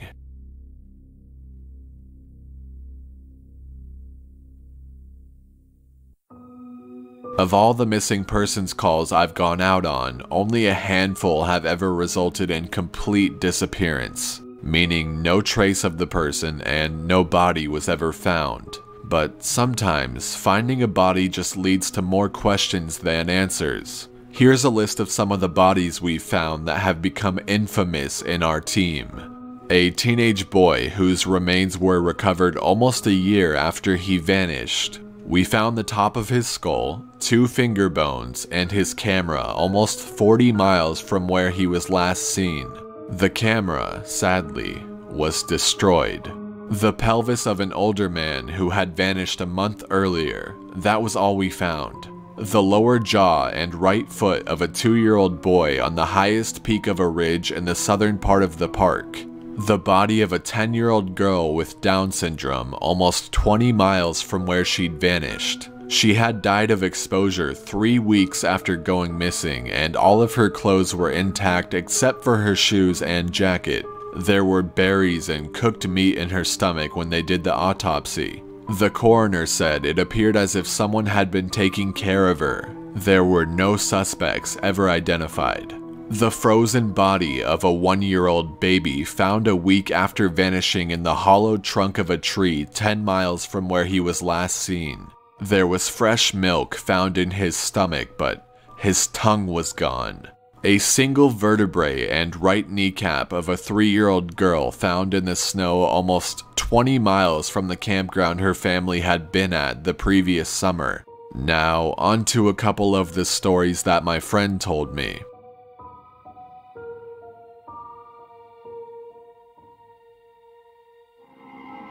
I mentioned to him that you were all interested in the stairs, and you're in luck. He's had a closer encounter with them. Though he doesn't have an explanation for them, he does have a bit more experience with them than I do. My buddy has been a search and rescue officer for about 7 years. He started when he was a junior in college, and he had a very similar experience when he first encountered the stairs. His trainer told him almost the same thing mine did, which was to never go near, touch, or go up them. For the first year, he did just that, but apparently his curiosity got the better of him, and on one call, he broke away from the line and he went to go check a set of them out. He said they were about 10 miles from the path where a teenage girl had vanished, and the dogs were following a scent. He was on his own, lagging behind the main group, when he saw a set of stairs to his left. They looked like they were from a new house because the carpeting was pristine and white. He said that, as he got closer, he didn't feel any different or hear any weird noises. He was expecting something to happen, like bleeding from his ears or collapsing, but he got right up next to them and didn't feel anything. The only thing he said that was odd was that there was absolutely no debris on the steps. No dirt, leaves, dust, anything. And there didn't appear to be any signs of animal or insect activity in the immediate area, which he found strange. It was less like things were avoiding them and more like they just happened to be in a relatively barren part of the forest. He touched the stairs and didn't feel anything except that sort of sticky feeling you get from new carpet. Making sure his radio was on, he slowly climbed the stairs. He said it was terrifying because the way they'd been stigmatized, he wasn't really sure what was going to happen to him. He joked around that half of him expected to be teleported to some other dimension and the other half was watching for a UFO to come swooping down. But he got to the top with little event and he stood there looking around. But he said the longer he stood on the top step, the more he felt like he was doing something very, very wrong. He described it as the feeling you would get if you were in part of a government building you had no business being in. As if someone was going to come and arrest you or shoot you in the back of the head at any second. He tried to brush it off, but the feeling got stronger and stronger, and that's when he realized he couldn't hear anything anymore. The sounds of the forest were gone, and he couldn't hear his own breathing. It was like some kind of weird, awful tinnitus, but more oppressive. He climbed back down and rejoined the search, and didn't mention what he'd done. But he said the weirdest part came after. His trainer was waiting back at the welcome center after the search ended for the day, and he cornered my buddy before he could leave. He said his trainer had this look of intense anger and he asked what was wrong. "You went up them, didn't you?" My buddy said it wasn't phrased as a question. He then asked how his trainer knew. The trainer just shook his head. "Because we didn't find her. The dogs lost her scent." My buddy asked what that had to do with anything. The trainer asked how long he'd been on the stairs, and my buddy said no more than a minute. The trainer gave him this really awful, almost dead-eyed look, and told him that if he ever went up another set of stairs again, he would be fired immediately. The trainer walked away, and I guess he's never answered any of the questions my buddy has asked him about it since.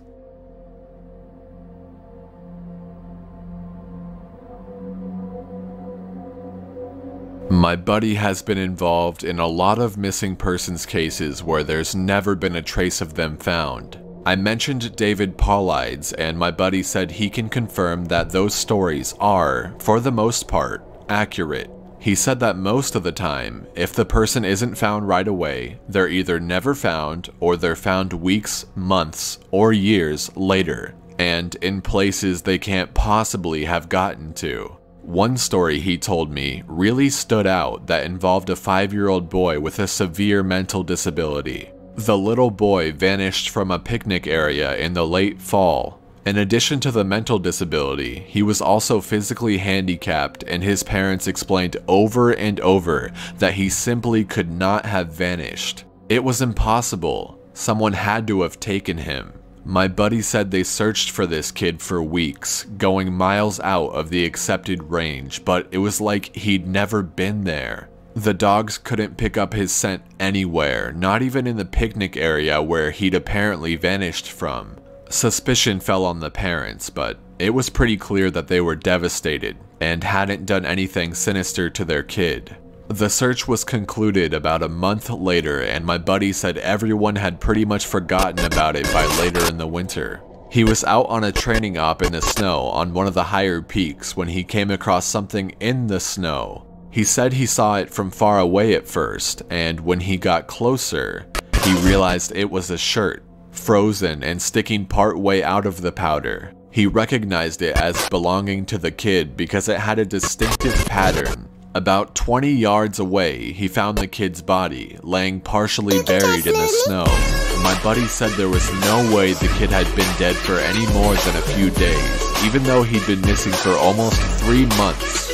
The kid was curled around something, and when my buddy brushed off the snow to see what it was, he said he almost couldn't believe what he was seeing. It was a big chunk of ice that had been carved crudely to look sort of like a person. The kid was holding it so tight that it had frostbitten his chest and hands, which my buddy could tell even with the decay that had taken place. He radioed the rest of the crew and they took the body off the mountain. Now, he recapped all of this for me, and to put it simply, there was no way this kid could have survived for almost 3 months on his own or have gotten to this peak. There was no physical way this child could have walked almost 50 miles and ended up on the top of a goddamn mountain. To top it off, there was nothing in the kid's stomach or colon. Nothing. not even water. It was like my buddy said. The kid had been taken off the face of the earth, put in suspended animation, and dropped on this mountain months later, only to die of exposure. He's never really gotten over that one.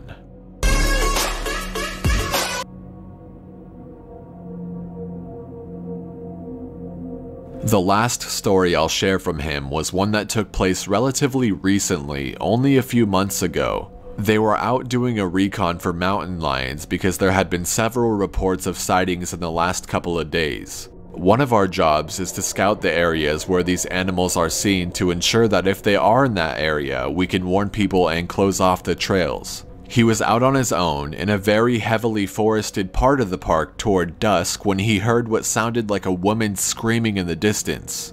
Now, as most of you know, when a mountain lion screams, it sounds almost exactly like a woman being brutally murdered. It's unsettling, but far from abnormal. My buddy radioed back and let Ops know what he had heard, and that he was going to keep going to see if he could figure out where its territory started. He heard the mountain lion scream a couple more times, always from the same spot, and determined the approximate area of the mountain lion's territory. He was about to head back when he heard another scream, this time only within a few yards of him. Of course, he freaks out and starts heading back at a much faster pace, because the last thing he wants is to run into a goddamn mountain lion and get mauled to death. As he got back on the path and started heading back, the screaming followed him and he broke into a jog. When he was about a mile from Ops, the screaming stopped, and he turned around to see if it was following him. It was almost night by this point, but he said in the distance, just before the path rounded a corner, he could see what looked like a male figure. He called out to them, warning them that the path was closed and that he needed to come back to the welcome center. The figure just stood there, and my buddy started to walk over. When he was about 10 yards away, the figure took, as he described, an impossibly long step toward him and let out the same scream my buddy had been hearing. My buddy didn't even say anything. He just turned and sprinted back to Ops, never looking behind him. By the time he got back, the screaming had moved back into the woods. He didn't mention it to anyone else, just said that there was a mountain lion in the area and that they would need to close the path until the animal could be located and moved. I'm going to end this entry here. I'm going to be heading out on a yearly training op tomorrow morning, so I'll be gone until early next week. I'll be meeting with a lot of former trainers and buddies who work in other areas of the park, and I'll be asking around about any stories they'd like to share. Once I'm back from this op, I'll continue to share them.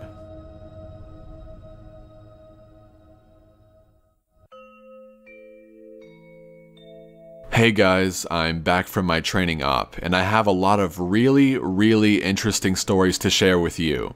I've got enough that I'm going to break them into two parts, this being the first. I'd love to put them all in one entry, but I just haven't had the chance to write them all down yet.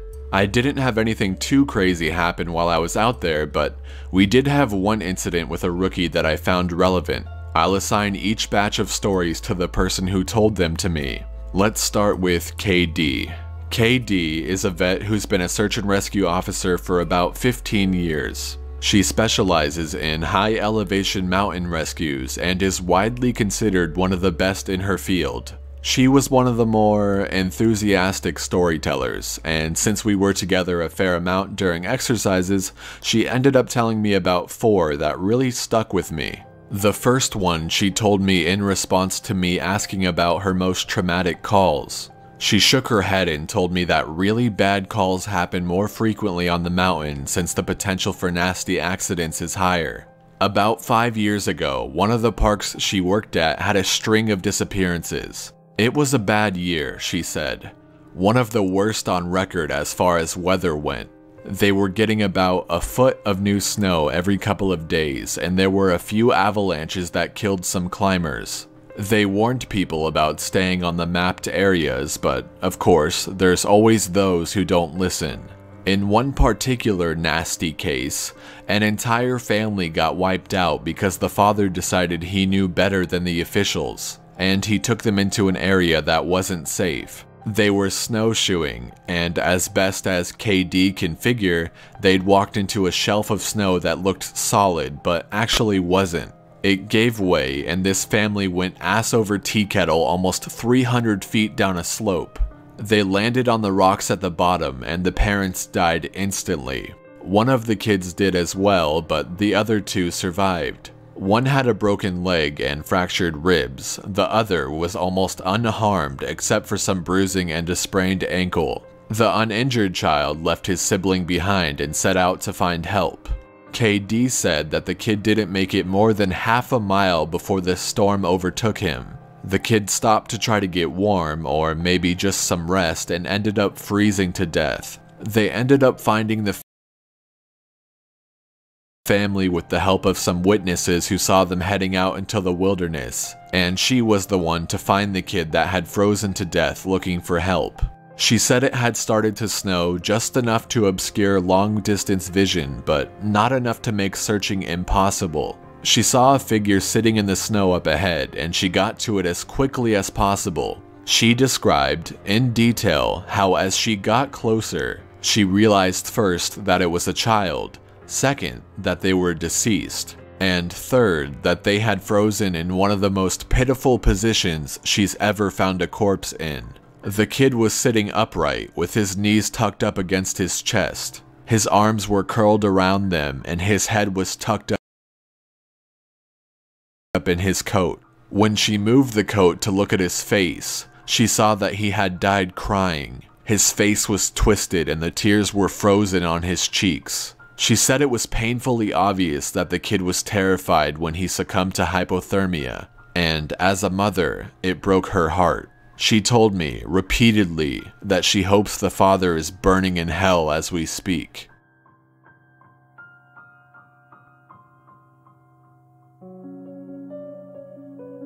The other traumatic story she told me that stood out, in my mind, was one that happened when she was a rookie. Her team got a report of an experienced climber who hadn't come home the previous day. His wife was convinced that something bad had happened because he'd never failed to come home on time. They went out looking for him and had to climb what sounded like some very technically challenging parts of the mountain. They got to a relatively flat area and KD started seeing blood in the snow. She followed the trail, and as she went, she started seeing little bits of tissue. She wasn't sure exactly what body part it had come from, but the farther she followed it, the more there was. She follows this blood and tissue trail to a sheltered area under a cliff face, and she finds the climber. She said there was so much blood, more than she'd ever seen before. He was lying face down, one arm stretched in front of him as if he'd died crawling. She looks closer and sees that he's been partially disemboweled, which is where the tissue she'd seen had come from.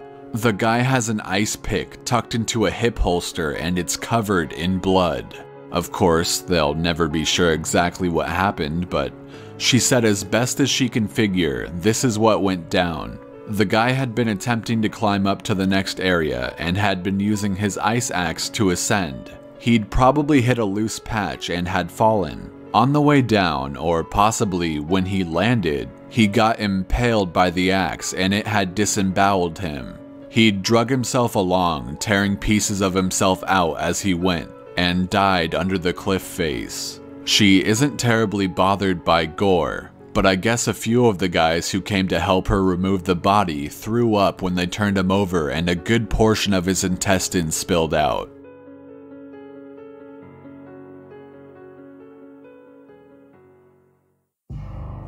I mentioned to her that I was interested in hearing about any experiences she had with people completely disappearing. Her eyes light up and she leans in close to me. "Wanna hear a real doozy?" she asks. She tells me about how, when she first started, there was a case that got a lot of attention in the media. A family had been out berry picking in an area of the forest very close to the entrance of the park.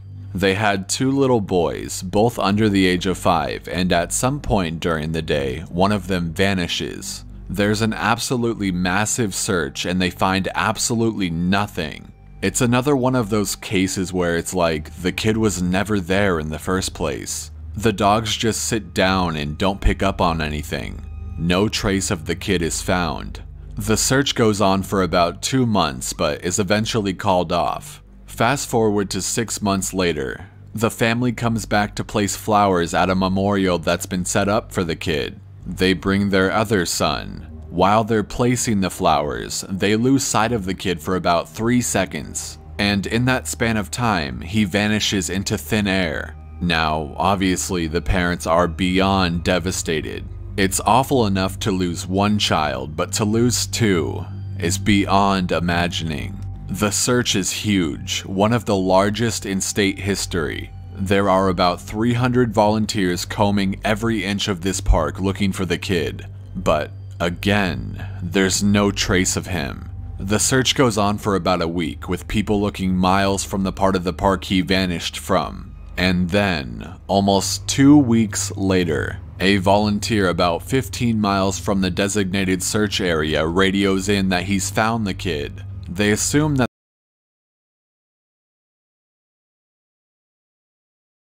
the kid was dead, but the volunteer says he's not only alive, but he's in good shape too.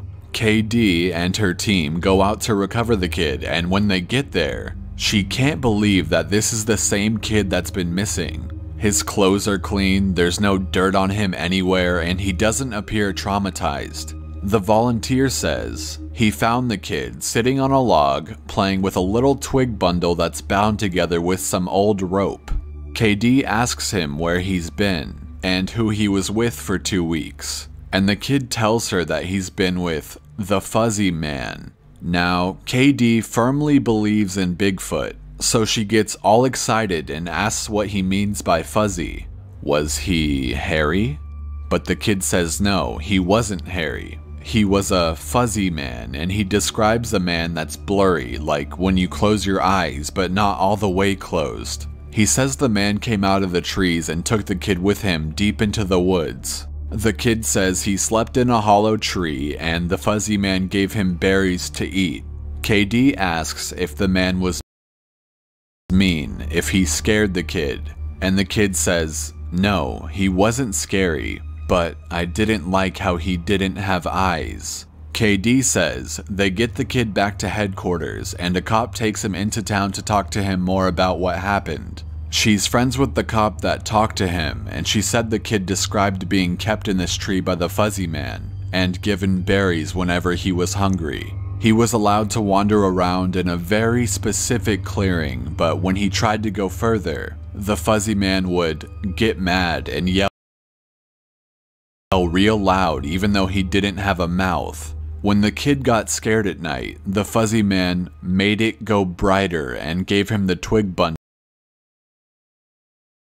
He said the fuzzy man was going to keep him, but he had to let him go because the kid wasn't the right kind. He either can't or won't elaborate more on that. The cops are just sort of left scratching their heads, and the search for his brother is renewed with no results. The kid has no idea where his brother might be, and they never find him.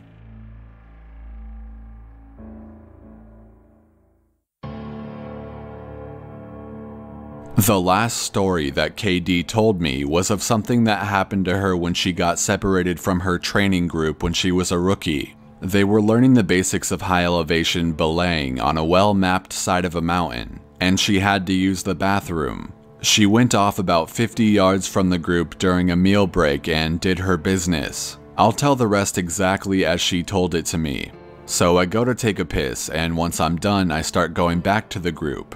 But I've only gotten about 5 feet when I realize that I have no idea where I am. And this wasn't a, oh, I got turned around lost. I mean, I literally had no fucking clue where I was. If you'd ask me, I don't even think I'd be able to tell you what state we were in. It was sort of how I imagine people with amnesia feel, you know? You are completely lost and you have no idea what to do. So I stood there for a while, just trying to figure out where the fuck I was and what I was supposed to do. But the longer I stand there, the more confused and turned around I get, so I started walking. As I recall, I just picked a random direction and went for it. And as I'm walking, it's just getting worse and worse to the point where I have no concept of why I'm on the mountain in the first place. I'm just trudging through the snow and then I start hearing this voice. It's kind of inside my head almost. Like if a frog could talk, all low and croaky. And it's been telling me over and over, it's okay, you just need to find something to eat. Find something to eat and you'll be okay, just keep walking and find something to eat. So I start looking around for anything that I can eat, and I swear to God I've never felt that hungry in my whole life. It was bottomless, and I think I'd have eaten just about anything you put in front of me right then. I had no concept of time, so I had no idea how long I'd been out there when I hear an actual voice coming toward me. I go toward it and see one of the other search and rescue officers, and he looks fucking terrified. He's running toward me asking if I'm okay and what the hell I'm doing out here. And the scary thing was, as he's running toward me, I kind of see myself reaching out into my belt for my hunting knife. I'm not even really thinking about what I'm doing, but what I am thinking is that I have to eat. If I don't eat, I'll never be okay again, so I just have to eat. He sees me doing that and he backs off right away. He yells at me to put my knife away and that he's not gonna hurt me. And that's what kind of snaps me back. All of a sudden, I know exactly where I am and I put the knife away. I run to him and ask him how long I've been gone for, thinking he'll tell me I've been gone for about half an hour or so. But he tells me I've been gone for 2 fucking days. I've gone over 2 peaks and ended up almost on the other side of the mountain, and if I'd kept going, I would have ended up wandering into about 300 miles of wilderness. They would have never found me. He can't believe I'm not dead, and of course I don't know what the fuck to think. To me, no time has passed at all. I don't say anything, I just go back with him to a rendezvous point and I'm taken back to HQ to be airlifted to the hospital. When I get there, they do all kinds of tests and try to figure out what happened. As best as they can guess, I had some kind of weird fugue state, which is kind of like amnesia or a weird seizure that knocked my brain out of whack. But the truth is that we don't really know. It's never happened again, but I'll tell you, ever since then I never go out there alone. People rag on me for making them come with me when I have to leave the group, but I just tell them that listening to me piss in the snow is better than losing me for 2 fucking days on a freezing mountain.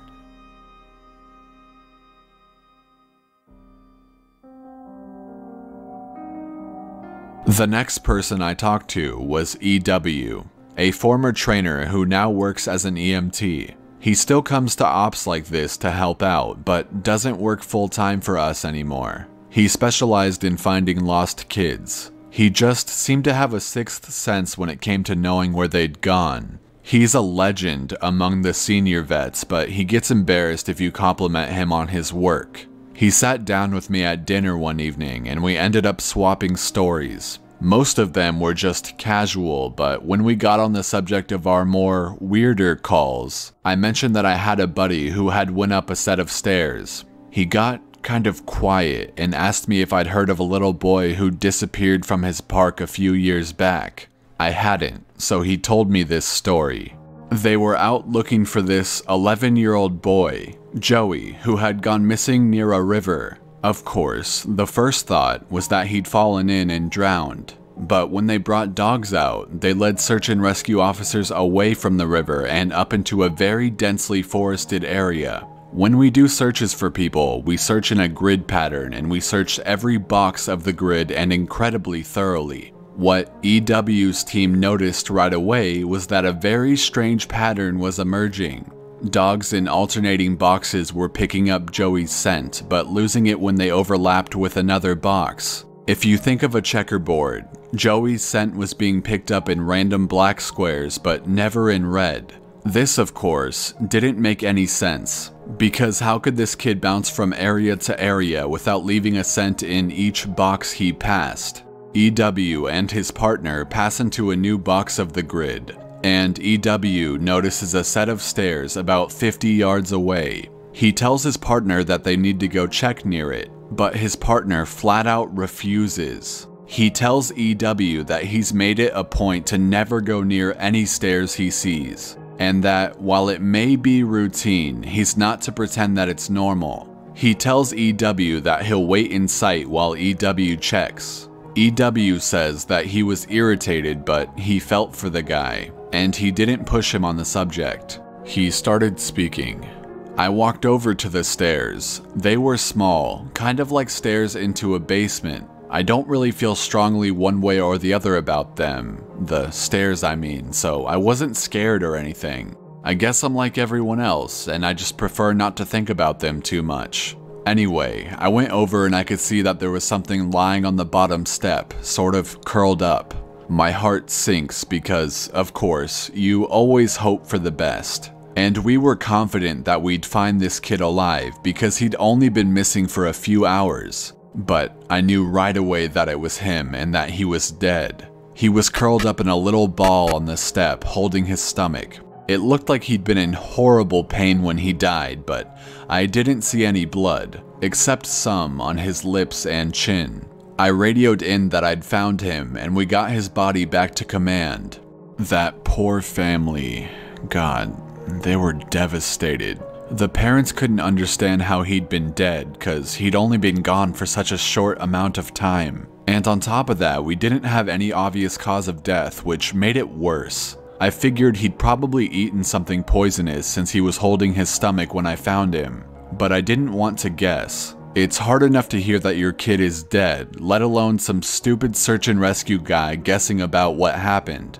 They took him away, and I went home and tried not to think about it. I hate finding dead kids, man. I loved this job, but it's one of the reasons I left. I've got 2 daughters, and the thought of losing them that way just... He choked up a little bit here. I'm not great with emotional stuff like that, and it's always sort of awkward to see a grown man cry, so I didn't really know what to do. He pulled himself together eventually though, and he kept going. We don't always hear back from the coroners about cause of death. It's not really our job to know, I guess, and sometimes if they think it's foul play, they won't tell us because of the legal bullshit. But I've got a friend who works for the sheriff's department, and he'll usually pass along any interesting info I ask about. In this case, though, I actually got a call from him about a week later. He asked me if I remember the kid, and of course, I do. And he says some seriously weird shit is going on. He tells me, EW, man, you're gonna think I'm crazy, but the coroner has no idea what happened to this kid. He's never seen anything like it. My friend goes on to tell me that when the coroner opened the kid up, he couldn't even believe what he was seeing. The kid's organs were like Swiss cheese. Quarter-sized holes were punched clean through just about every single organ this kid had, aside from his heart and lungs. But his colon, his stomach, his kidneys, and even one of his testicles were full of holes. My friend said the coroner described it as if someone had taken a hole puncher and punched holes out of everything. They were so neat, but the kid didn't have a scratch on him, no entry or exit wounds. The closest anyone there had ever seen like it was a guy who'd filled himself full of buckshot a year or so back while cleaning his rifle. No one had a clue what possibly could have caused it. My friend asked me if I'd ever heard of anything like it, or if we'd had similar cases in the past. But I'd never even heard of something like that, and I told him that I wasn't going to be of any help to him. As far as I know, the coroner determined the cause of death as something like massive internal bleeding, but no one knows what really happened. I've never been able to forget that kid. I have nightmares about it sometimes. I used to love it out here, but that case and a couple others just sort of ruined it for me. Dinner was over, so we started to clean up and go back to our cabins. Before we went our separate ways, he put his hand on my shoulder and looked at me really close. He tells me that there's been bad things out here. Things that don't care if we have families or lives, or that we can think and feel. He tells me to be careful and walks away. I didn't have a chance to talk with him again, but That story stuck with me.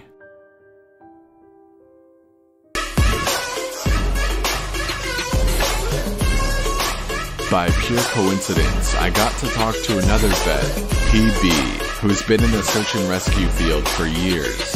We were partnered on a grid sweep during a training exercise, and we were chatting casually about how we liked the job, what kinds of things we'd seen, and stuff like that. At one